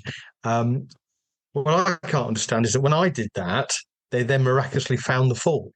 Yeah, I know. That's what stood out to me. Why didn't they find that? Because they use the same sort of software, don't they? It's the same thing. Well, they do. And my claim is you shouldn't have a customer telling you what's wrong with the bike. 100%. I know it's new, but you shouldn't have that. But yeah, they've gone into, very sadly, without naming names, BMW tend to have a philosophy of knee-jerk reaction is actually blame the customer and say it must be you, must be your fault, the bike's fine, which I don't want people to get fobbed off with. So yeah, Bruce, do a scan and see what that reveals. And if it does reveal an ABS fault, print it off, take it to them and say, well, look, there is something wrong with the bike, because that isn't right. Yeah. I'm always interested to see how other people get dealt with by BMW, because I think, I'm in a very fortuitous position now that when I walk into a BMW dealership, there tends to be somebody there who knows of the channel and, is aware that I have an online presence. And you definitely do get treated differently, for sure. But I certainly would have liked to have thought that most people that go to BMW get treated roughly the same. But it's interesting to hear that from you. And yeah, I've heard a couple of people say that they weren't that impressed. And I'm like, just go to a different dealership. But yeah. Sometimes a different dealership can make all the difference.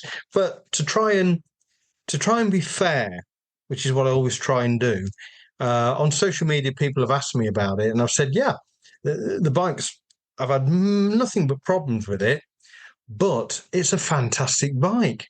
And they said, well, how can you say that about a bike that's so crap? But I've tried to be fair. I've tried to be balanced. And in my personal opinion, and I've ridden a few bikes over my time, I don't have to take my souped up XR out anymore, because my 1300 is possibly even quicker. It's a rocket ship. It's an amazing bike. I absolutely love it to bits. I really, really do. I think it's absolutely brilliant. I really do. Love it. Fantastic.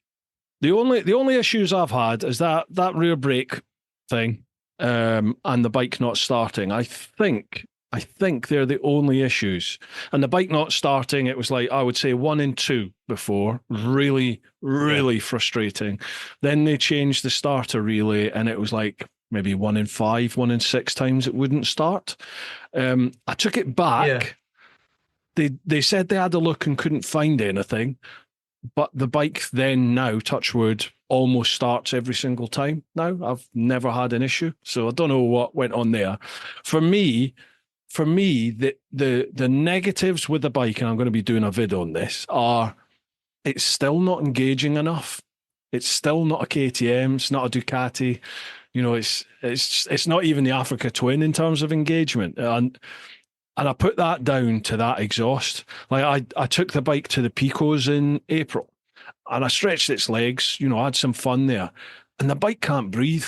It's gasping for air. You can hear it wheezing. It wants air because of that big cat and all the Euro 5 emissions. Yeah. So I've bought a full decat system from an Italian company called QD. So I've got that in the garage. I'm going to fit that. And I want to see what difference that makes. Just if it, the change in the engine note, if it's a little bit more throaty and a bit of a gurgle and a pop and a fart on it, and if it can breathe a bit better, maybe that will do it.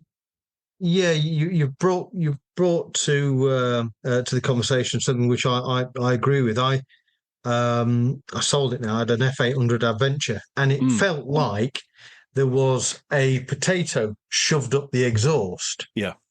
When I decatted, and refueled, and I'll come on to refueling, so I think it's important. It completely transformed the bike.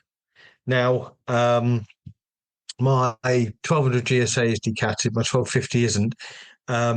I've got an XR, a Gen 1 XR. It didn't feel as if there was a potato up its backside, but I did notice that, as you've just identified, it had breathing problems. So I decatted that, and I took it to Andy Redmayne, who does the GP bikes over in Lancashire. The bikes, as you probably already know, they tend to run as lean as they possibly can anyway. Yeah. You start to decat, it starts to run even leaner. We get back to the days when we had scooters and we tuned them and the engine would melt. So I decatted my XR and I refueled it at the same time. Now, what that produced was a much better or more appropriate AFR, air fuel ratio. And as a byproduct, it produced 168 at the back wheel. At the back wheel. Yeah, I know. It's nearly in the same league as my KMZ Deniper for trying to kill me. Yeah. It's not as good, but it's nearly as good when it comes to trying to end my life. And it's a cracker's bike. But what it taught me is that quite a few BMW bikes, because of legislation and Euro 5 or 6 or whatever, tend to suffer from this breathing. Yeah. And if you ease the breathing, it does transform the bike to various degrees, but you've also got to be mindful of, because they're very lean anyway, about them running far too hot. So please let me know how you get on. Yeah, well, but I would consider getting it checked out to make sure that, by virtue of removing the cap and giving it much easier breathing pathways, that it's not making it run too hot or too lean at the engine, and considering refueling. But then you've got a problem of messing about with it, and it'll know that you've messed about with it, and it will report you to the boys in blue because you've messed about with it. So it's a difficult thing to try and remove that potato, yet try and keep it properly fueled. Yeah. For me, so far on 13, I haven't been in a situation where I'm yet to find it breathless. I still find it with loads of character, though, to be honest, I've never ridden the KTM, so I can't really compare and contrast. But at the moment, I'm extremely pleased with it, and I just can't wait to get out on it again. Yeah, same. I've got the Ducati V4S Rally. The Rally sat in the garage. I just took that to the Pyrenees. I did a tour in the Pyrenees with Simon Weir and a group of lads last week. Yeah. So I had the Rally and Simon had I had the Grand Tour and Simon had the Rally, the V4Ss. Right. So we sort of chopped and changed on them and rode them, and oh wow. Like that V4 engine, oh my God, it was beautiful. But I tell you, it's not as quick as the 1300, but it's way more engaging. It's just a more engaging engine, that. It made me laugh and giggle, whereas the 1300 does, but not to the same extent. And I'm really hoping this new exhaust does that. We'll see. Yeah. It'll be interesting to see how you get on with that. Definitely. Right, Charlie's got another question. He's got a question for both. You've got free range on what you're putting in it, but what would be your ultimate burger? Literally no limitations. Are you a burger man? Yeah. Yes, sadly. I'm a curry man. Curry burger. I would say, what's that Japanese beef that everybody raves about? Was it wasabi? No, it's not wasabi. What's it called? Wasabi's like a spice, I think. Yeah, it is. There's a particular type of beef from Japan, which my son-in-law's had, That's because I gave him the money to go and get one. With a lot of strong chili infused cheese. For me, Oh, that's the ultimate burger. oh yeah. Yeah. What? Oh, What? baby. No bacon, onion rings. No. I think bacon spoils it. That's only my opinion, and it's all subjective.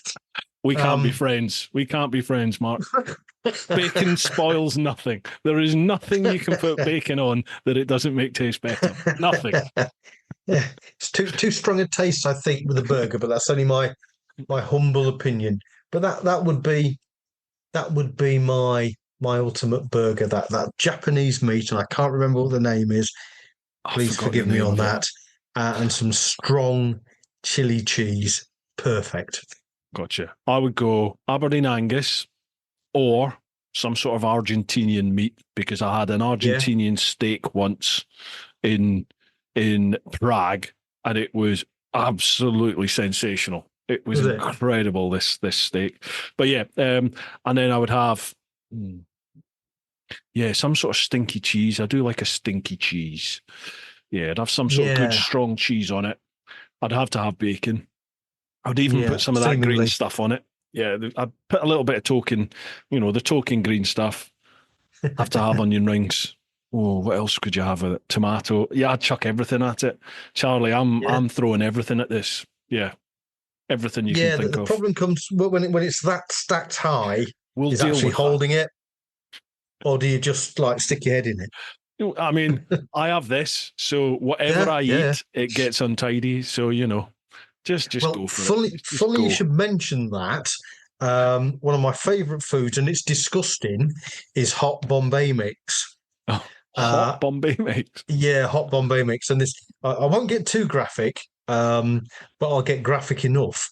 There's a wonderful shop in town, and they serve the Muslim catering restaurants in the area, Mm. and the lovely people get on well with them, and they sell this under the counter hot Bombay mix. And they sell it to me because they've embraced me over the years, and I've always been respectful.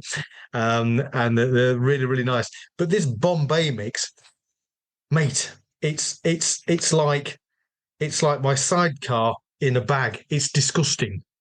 It's really disgusting. But I love it a bit. So one of the things I do on a Friday night is that, and I don't bother anybody. I just sit in a quiet, dark corner, and I get hammered, and I eat hot under the counter Bombay mix. Now, after a while, I'm that drunk that I'm just kind of throwing it at me, and whatever goes in my mouth is a bit of a bonus. Now, a lot of it, actually, I haven't got a beard, but what I have got is quite a bit of chest hair. So I store mine in my chest hair rather than my Delightful. beard.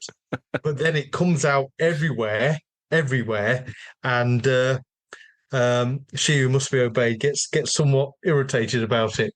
So yeah. She comes in for a cuddle and gets some madras. Oh dear. Oh dear. Oh, nice one.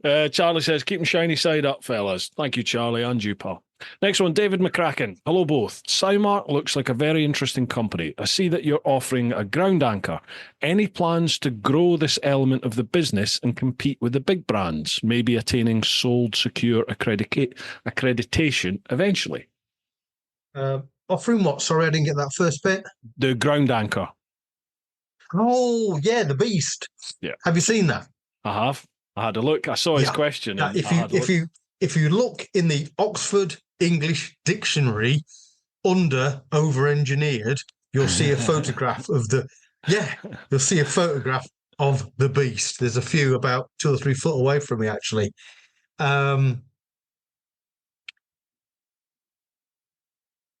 Yeah, I guess I could do on that, and I guess I would get a lot of um, support from, and only fair support, if I went down the social media route and got people like yourself who who attack things like this to try and defeat them, and quite rightly so, because we all want the best product to look after our bikes.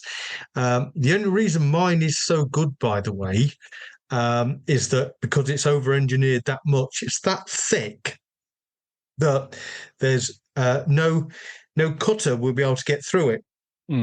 Because it's the thickness exceeds the diameter of the cutting wheel. Whereas you get ground anchors which are steel and the diameter of your finger, and you can cut through them with these bloody battery-powered angle grinders. So, accreditation would be a good idea further down the line. Whether or not I would want to do that, I don't know. I know it's okay if somebody sees that it's got some sort of accreditation. I guess it would give them more peace of mind, which I would support. But intrinsically, it's a very, very, very safe or over-engineered product because of the thickness that it is. I mean, I think it costs. I think I've nearly got to ship it on a pallet when somebody orders it. It's not far off a 2-man lift, this thing. Jeez, really? Honestly, it's mental. It's mental. In fact, I'm going to grab Sounds one. like an anvil. Would you just give me 10 seconds? I'm going to grab one and drop it on the desk, and you'll feel this where you're sat.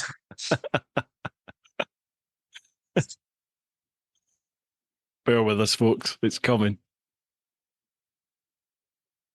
Right. Sorry about that. This is the beast. Good God, look at the thickness of it. Yeah, I know. Should that not be down the docks with a big boat attached to it? Yeah. You could lasso a cruise ship to it. It is mental. It probably costs a lot more to make than what I actually charge for it. But once again, I refer you to, I'm not the sharpest pencil in the pack, and I do it because it's good. So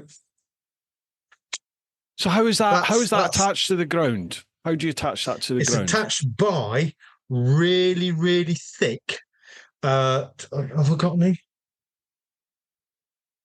Security bolts. You drill a hole 100 millimeters down into solid concrete. Yeah. You hammer this thing in, and then you tighten it up. And where you tighten it up at a certain torque, it snaps off and leaves a rounded dome that you can't get any purchase on. Yeah. And that's how it attaches to the ground. But I've never, and I guess I'd say this, but I've never ever seen anything as mental as this. A dumbbell, isn't it? As far as ground anchors go, anywhere. It weighs an absolute ton, and it costs a fortune to ship as well. But yeah, I think I've seen a flaw in your business model here, Mark. Yeah. But yeah, that's the ground anchor. Yeah, and I think it would outperform quite a lot on the market, actually.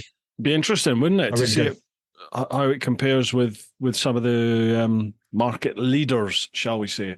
Yeah, the accreditation thing that was brought up. I had a chat from Lightlock on, and that was something that was brought up by somebody. They were saying when they were looking on their insurance, the Lightlock products weren't showing up as like viable options on the insurance thing. Oh yeah. And he was saying that the insurance databases actually take forever to update, and I found that when I was trying to insure my 1300, because I got one of the first ones in the country back in October, and me too. It wasn't on the database. It didn't appear on the database, I think, until either the end of 23, if not 24. So it was a pain in the bum, wasn't it, to get it insured? Some catchy up time, and I really do like my Lightlock 3 because it mostly defeats angle grinders. But the problem I've got there is distraction, and once again low IQ, because, and I'll admit this in an open forum, I'm afraid I've forgotten that it's been fitted to the front wheel. and then I've tried to ride off with it. Oh no! Oh Oh no! yeah. And I did it. I had a particular onerous day at work. I felt as if I'd been punched in the face all day, and I thought, great, I'm going to go home now. I might have some medicine, and everything will be okay. And I went out to the bike full of gusto and angst and everything else. I got on the bike and I tried to ride off, and of course, it just hit the deck so hard that it set off that emergency call thing. Yeah. And I regressed for about 5 minutes. I couldn't speak. I tried to kill myself. Thankfully, there was nobody around. And after a while, all I could hear was this voice in the background saying, "Sir, are you okay? You've triggered the collision, whatever it is." And I had to apologize. I said, "Look, I'm ever so sorry for my bad language. Wow, was it bad? Wow, was it bad?" 12 years of military service in a number of sentences.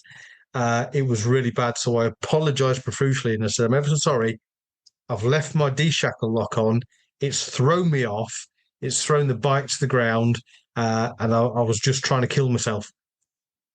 So yeah, I'm trying to remember to check now before I do anything, but I do think it's a cracking lock, and I've got loads of lock. Another good lock, by the way, is it's not a plug; it's just a really good idea. Oxford do a really horrible cheap lock that you could bite in half with your teeth. It's called an Oxford Junior, I think. But if you fit it in between the fork stanchion, I'll send you a photograph sometime, in between the fork stanchion and the brake caliper, such as the positioning of it that you can't actually get it to it with an angle grinder, because the angle grinder would encroach on the fork stanchion first and the brake caliper. And it's a cracking bit of kit. It costs something like £26. Wow.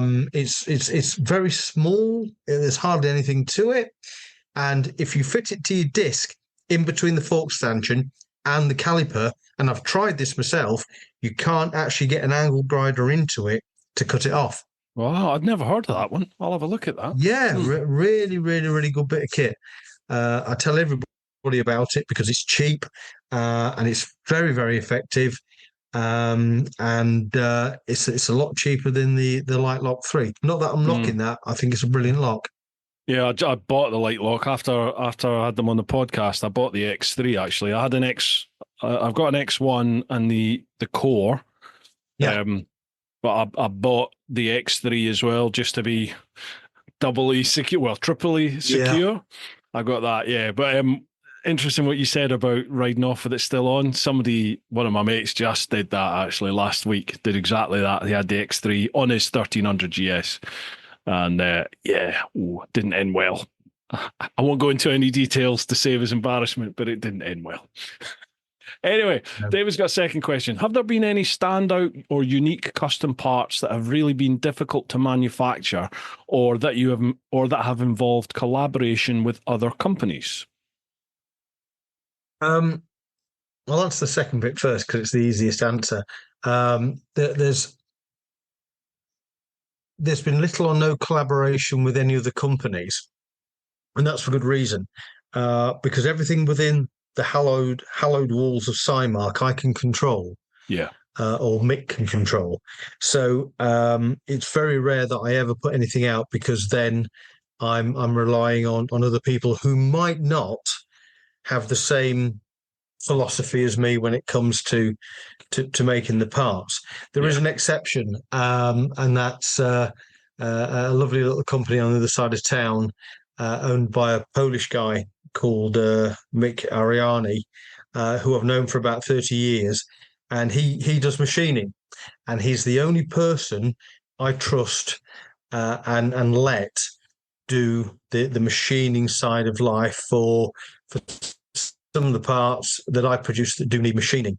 So no, I don't tend to do collaborations because of that reason. And what was the first question? Have there been any standout or unique custom parts that have been really difficult to manufacture? Yeah, the armadillo. Yeah, sounds like it. uh, yeah, that was really, really, really, really difficult. No, not really.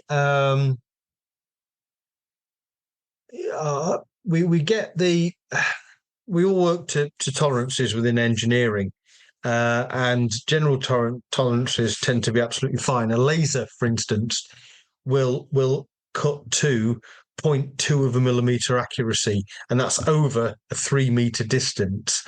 So naturally, our gear tends to be very precise and to a tight tolerance. Further down the line with the CNC forming and the welding, that's when things can become quite difficult. And actually, I'm very pleased to say that the tolerances politely requested by Hex on the brackets that I do for them have been so tight wonderfully, because it's good. I like it. You like a challenge. And it's a breath of fresh air. That's been challenging because I've had to write a lot of QA procedures that I wouldn't normally do. I'm not slack by any means. However, if I make something and it's right, fantastic, because 99.9% of the time it'll be fine. Hex demand, and I support this, 100% right. So that's been a bit challenging because I wouldn't normally go for that 0.1% on absolute quality, but it's for Hex. I want to do my best for them, and I do support it. An example of that. Here we go. Hopefully this isn't a spoiler, but one of the brackets I'm actually working on for Stephen is this. It's off of the R1300, and it's the Type 3 bracket, and it will be out in circulation in due course when Hex decide it is going to be. And it's an auxiliary rear light bracket for the 1300. And it's absolutely fit for purpose. No problems with it at all. I've tried it on my bike. It's great. But Hex being as wonderful as they are, and I don't just mean Stephen, we are now looking at changing the angle. Can you see, if I get it on profile, can you see the angle there? Changing the angle by just a few degrees. Now, the thing is, Bruce, you can't see this. You know, I can measure it. Your average guy in the street can't measure it. But it's wonderfully what they want, and it's great. So it's lovely to be stretched by Hex, and that never sounds good. And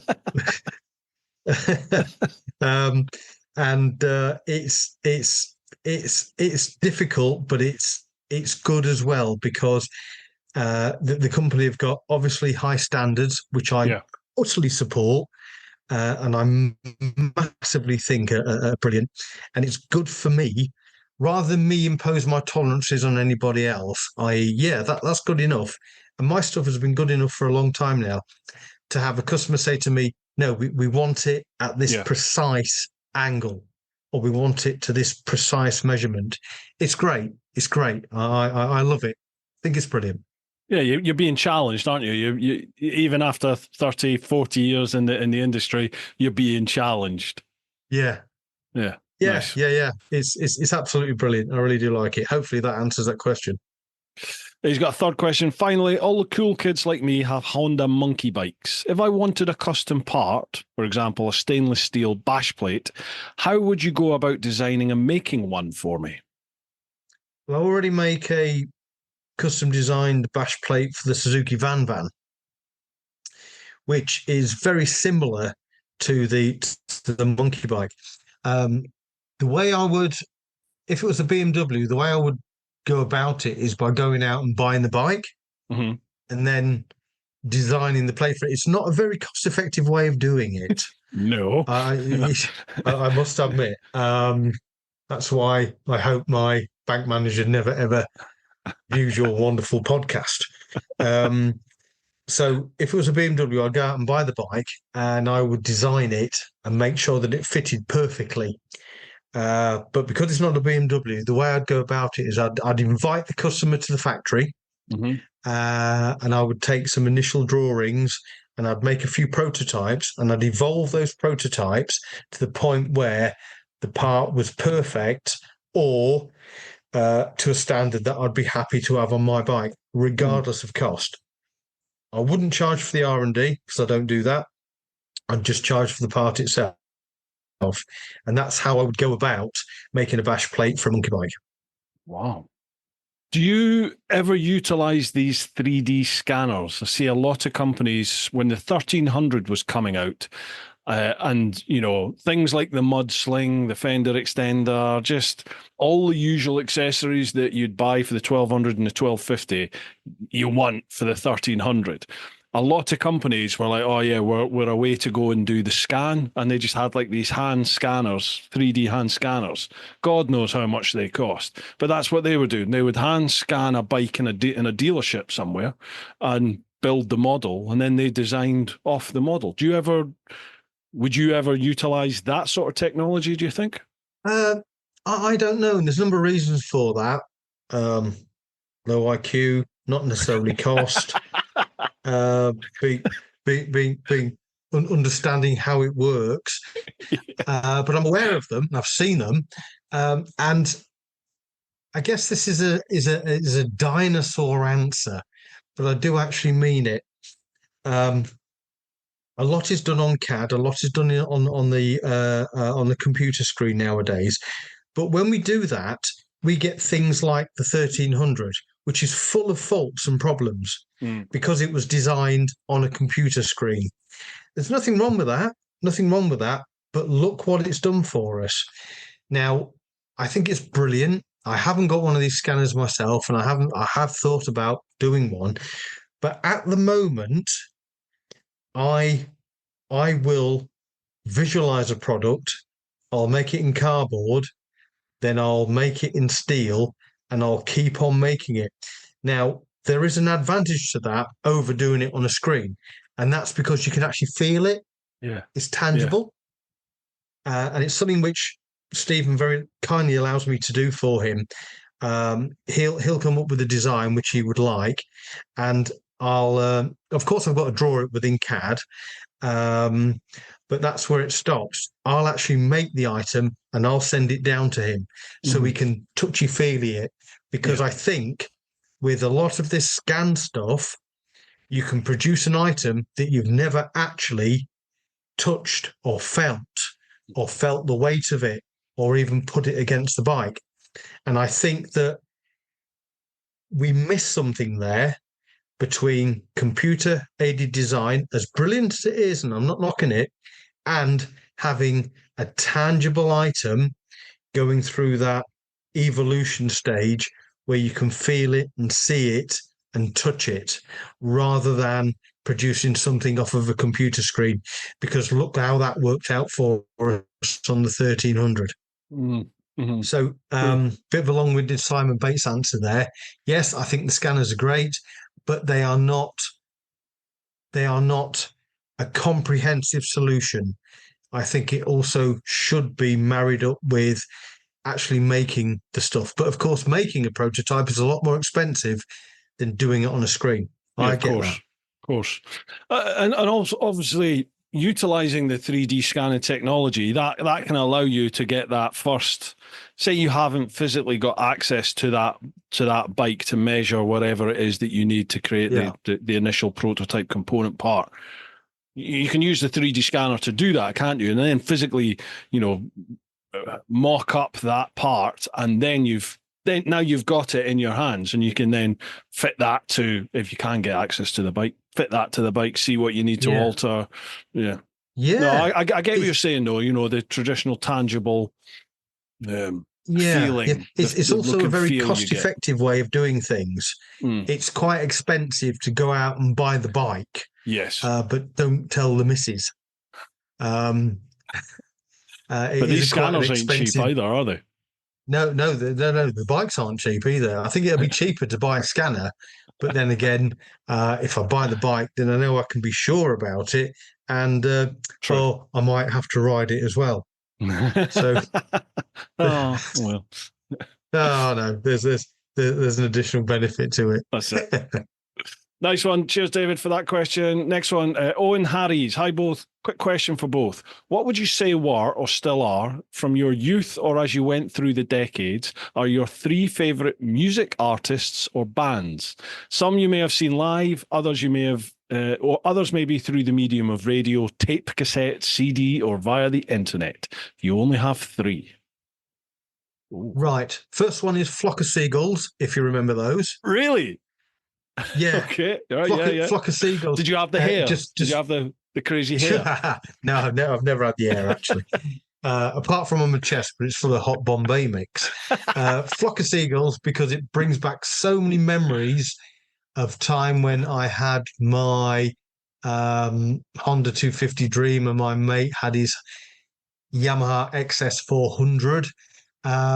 Shortly after that, Def Leppard, which is a localish to me group, a Sheffield group. Yeah. They had a one-armed drummer. That's right. I remember him.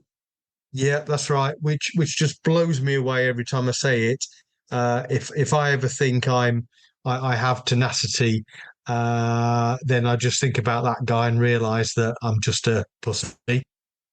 And the third one, I think, everybody's favourite, and I wish I would have seen them in the River Plate, and that's AC/DC. Oh wow! So that would be my three groups. And in fact, even now on a night time, not tonight obviously, or a weekend when I'm making stuff, I've got a PA system in the factory. I tend to put AC/DC on that loud that my ears bleed, but I was in the artillery, and it's fantastic. Have you never seen them live, AC/DC? No. You're kidding. Every time I've gone to, I've been too late, and I would have eaten my own spleen to go and see them at the River Plate. The times I've watched the video on YouTube, I've lost count because it's so brilliant. Oh yeah, I've seen them with my missus is right into them and Def Leppard and all that. Yeah. So I've seen them with my wife, and I think she's away. She's away next week. I think they're playing at the O2 or Wembley or somewhere. She's away next week to go and see them. Anyway, I know that with her brother. Really? Yeah. Mm-hmm. Yeah. Wow. Yeah. I thought they stopped touring. No, God, no, they're all still going. AC/DC still going. Yeah. Wow. Who would be mine then? Three. I'm a big fan of the Foo Fighters. I love the Foo Fighters. Believe it or not, I've got right into Creedence Clearwater Revival. No idea why. Don't know where it came from. I know where it came from. I did a tour to the States in March, and I was in Appalachia, up in the mountains, all like Virginia, West Virginia, Tennessee, North Carolina. And I was riding along and I had my cardo on and I was just playing like a country playlist off Spotify. Other music services are available, obviously. And it was pumping out like Creedence Clearwater Survival, just all the big country lot. And yeah, I was having a whale of a time. It's Creedence. Yeah, Creedence is country, isn't it? They played anyway, because I was like, oh, who's that? And I had a look. Oh, right. And that got me right into Creedence Clearwater Revival. Who else? Wow. Who else? I've sort of found the Rolling Stones at a late point in life. Like I'm in my late 40s now, and I wasn't really into them before, but I quite like them now. Quite getting into all that. I'll go with that. Never really appealed to me, nor as the Beatles. I just can't really get into some music. Some music does it for you, some music doesn't. It's also time for me. It's getting the time to listen to stuff. It is therapeutic, not as therapeutic as that, I must admit. It takes some beating, but music's good. Music's good. Yeah. I always used to have music going all the time. Like, geesh, if I was doing anything, studying at school, I had music playing. any job that I'd had before joining the old Bill, always had music playing. I don't really, the only time I have it on now is when I'm on the bike. That's about the only time I get to listen, or like out walking the Yeah, dog, yeah, that sort of yeah, stuff. Yeah. yeah. Apart from working at nights or weekends, Yeah. I tend to put it on, but um, I'm not that skilled enough. I've got a lot of friends who are, but they used to do pursuits with noise in their ears and all the rest of it. Um, I'm not that skilled where I can have the music on when I'm doing what they call a spirited ride, Mm. because it's too much of a distraction for me. Hmm. But other than that, if I'm just tootling along, then yeah. And the cardio products, there are other products available, are great for that. Are great Yeah, for that, of absolutely. course. Right, mate. We've got 2 questions left. Are you okay for time? I know I've kept you here for coming on over 2 hours. You all right for time? Bang! Hasn't that gone? It does. It's crazy how quick it goes. Louise Worsfold, evening both. How you doing, Lou? I love the podcast, but can never really think of a question beforehand, but then could think of loads whilst listening. Anyone else have that issue? My question this time to Mark. With 30 years riding experience and no doubt lots of tours under your belt, what's the most embarrassing situation that your bike has caused you to be in? Well, firstly, it's actually close to 50 years, and I think the most embarrassing. Oh, crikey! There's that many. Um, I think the most embarrassing was a long time ago when I was a kid, and I'm not particularly proud of this, but I was based at the barracks just outside Curtin Lindsey, which is a barracks not far from here during my early military career. And it was when I was even more stupid than what I am now. And at the time, I had a Kawasaki GPZ 1100. I've got one now, actually, sat alongside my Suzuki X7. And I'm too old to ride it now, but back in the day, I used to ride it. Now, the embarrassing thing was that the village, Curtin Lindsey, was literally a stone's throw to where the barracks was. The barracks sat on the outside of the village. Yeah.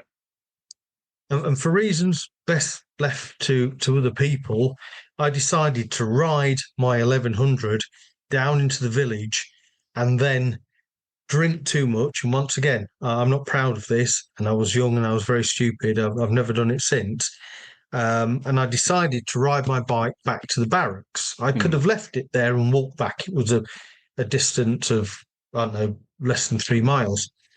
And as I approached the barracks sat on a wide junction. Yeah. So I got to the junction. I could either turn left to go to the main gate or turn right to follow the perimeter around the barracks. But for some reason, stupidity mostly, I went straight on and I rode the bike up over the curb, across the grass, and into the perimeter fence around the barracks.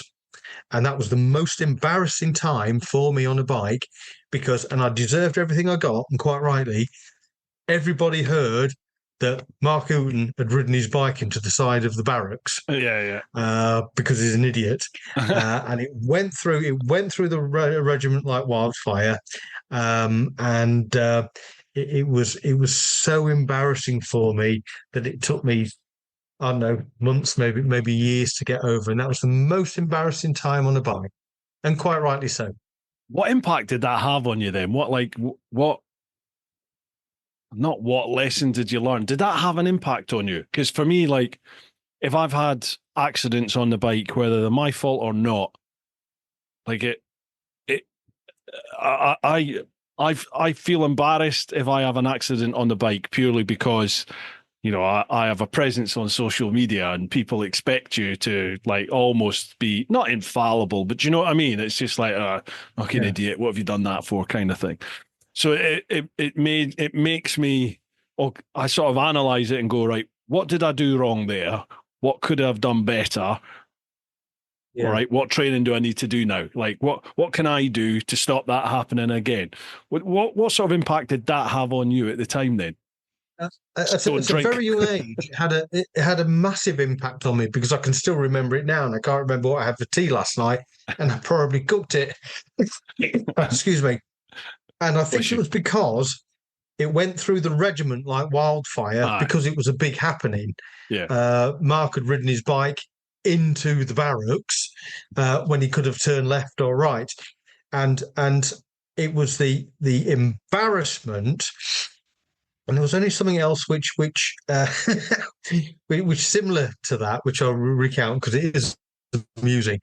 It was the embarrassment that everybody knew in the whole regiment that really had, and I'm pleased that it did. It had a massive impact on me, and because of that, I've never, ever done that again. In fact, I'll be walking home tonight because I've had a drink, even on the. I won't even ride a sidecar. It had that much of an impact that has resonated throughout the decades with me. And now I do wonder if I wouldn't have been so embarrassed, would I have continued to do very dangerous practices like that? I'd like to think that I wouldn't, but certainly because of the embarrassment, it had a really big impact on me. And I've never ever done it since. But on the same sort of level and more entertaining, something else happened at the barracks. The regimental sergeant major recently had the parade square resurfaced, and a parade square to an RSM is it's sacred ground, basically. Yeah, it's the Holy Land. And we had, excuse me, we had a rapier day. That's where we get all our rapier launchers out and we invite all the local civilians to see what we do, and it's great and fantastic. And at the end of the day, I was charged with taking some white paint back to the stores on the back of a 4-ton Bedford truck. Yeah, you probably know where this is going. I can see where this is going. Yeah. And I jumped in the truck with my mucker Gilly at the time, and I said, right, let's get these back to the store. And he said, yeah, why don't we go to the NAFI and get a pie? It's only on the other side of the parade square. So I said, brilliant idea. And I got to the parade square and I bumped up the curb. And I drove across. I drove across the parade square and stopped at the NAFI. And he got out and I got out.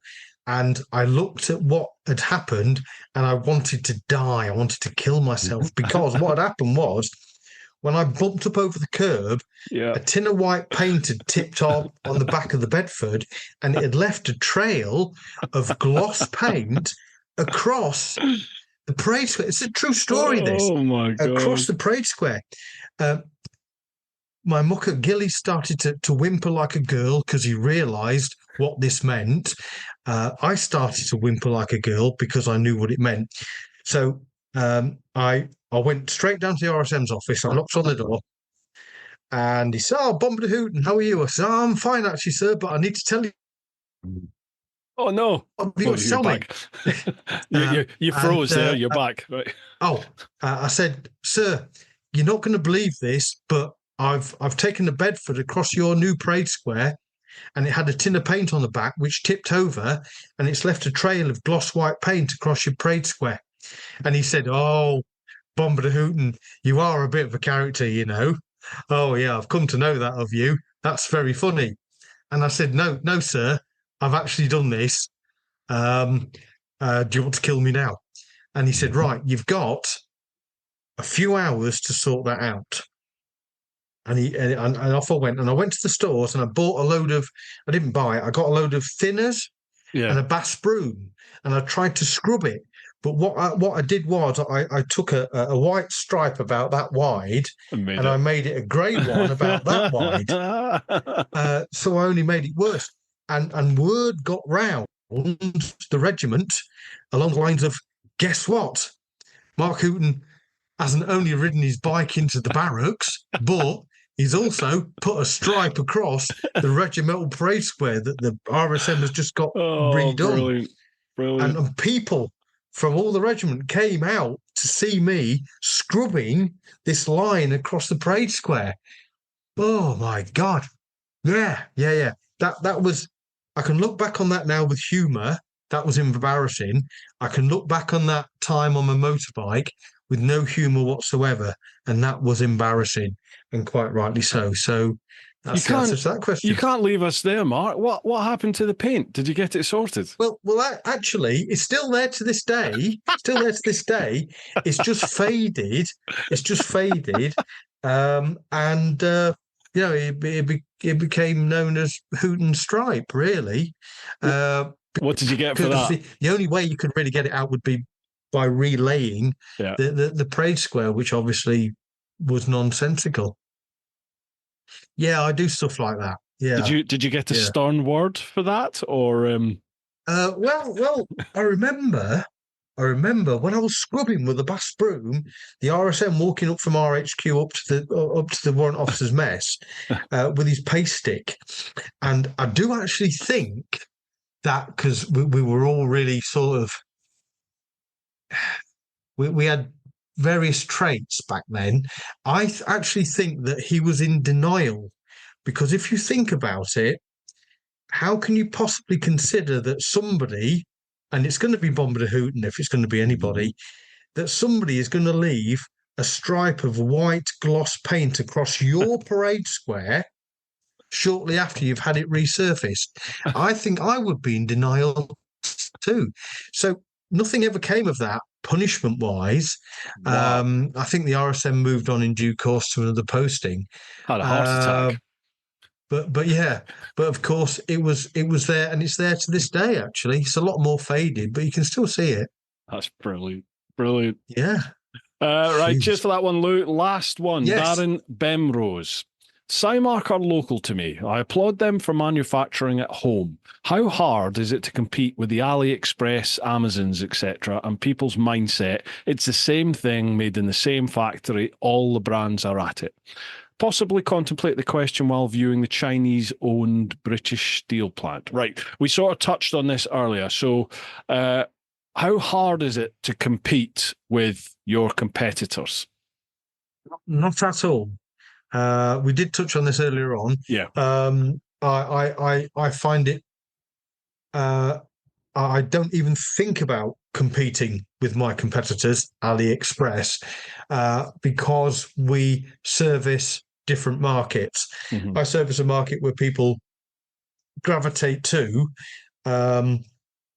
stuff made by one person who is sober most of the time, who they can talk to, and it's over-engineered. So it's wonderful. We've also had 2 questions tonight. It's wonderful because I don't have to worry about competing with AliExpress. I get worried about AliExpress because there's huggers out there which rely on very cheap Chinese steel bolts, mm-hmm. which have sheared off in the past and have caused people to have offs. So I see that there's a place in the market for them because people want cheap crap. And that's fantastic. But if you buy that sort of stuff for a critical part like a hugger or a brake linkage or something like that, then you really are taking your life into your own hands. And I won't compete with that. I refuse to compete with AliExpress. Not only will that put me out of the business even quicker than what I can do it, but it's just a race to the bottom. It really, really is. So, no, it's not a fear of mine. And I won't even try and compete because I can't and I don't want to. Yeah. And you're different, as you said, you're a different market, aren't you? You are a different market, a quality product. And the Observer is quite correct. Our steelworks are under Chinese ownership at the moment. Mm-hmm. And they've been under Indian ownership, Dutch ownership, and anybody else who wants to come along and buy it.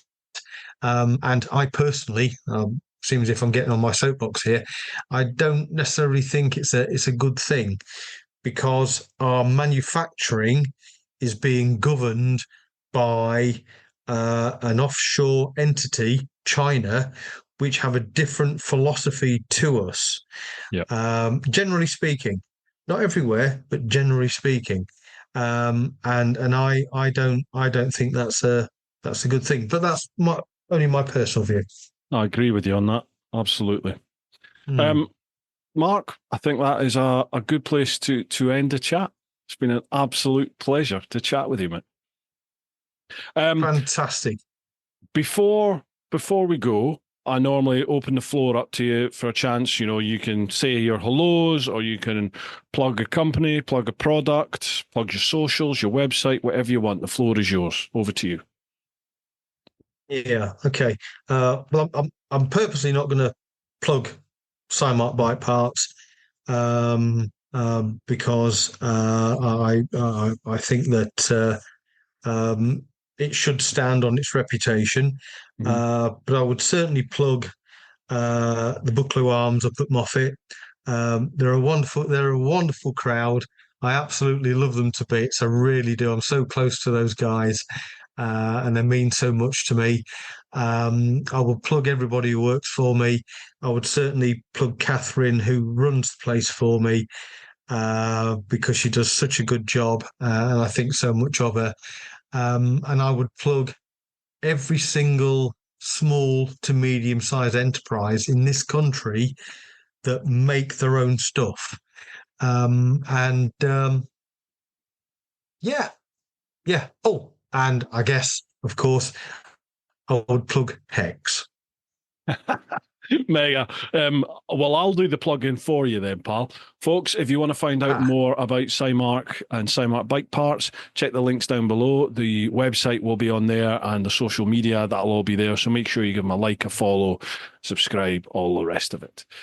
Mark, I personally think you've come across fantastically well in this chat. I love the fact that you take such pride in what you do, and I love the fact that you're a British company, British manufacturing, producing products, top quality products here in the UK for the biking market. I love it. You need to shout a lot more about that, and I'll be shouting about that as well, for sure. Well, sorry, go on. Apologies, I interrupted. Yeah, well, that's very kind of you. I've thoroughly enjoyed the experience. I'm no longer a podcast virgin. You've been very gentle with me. Thank you very much. I do look forward to the day where I can shake your hand, and have a drink with you. That'll be a pleasure deferred, but I look forward to it.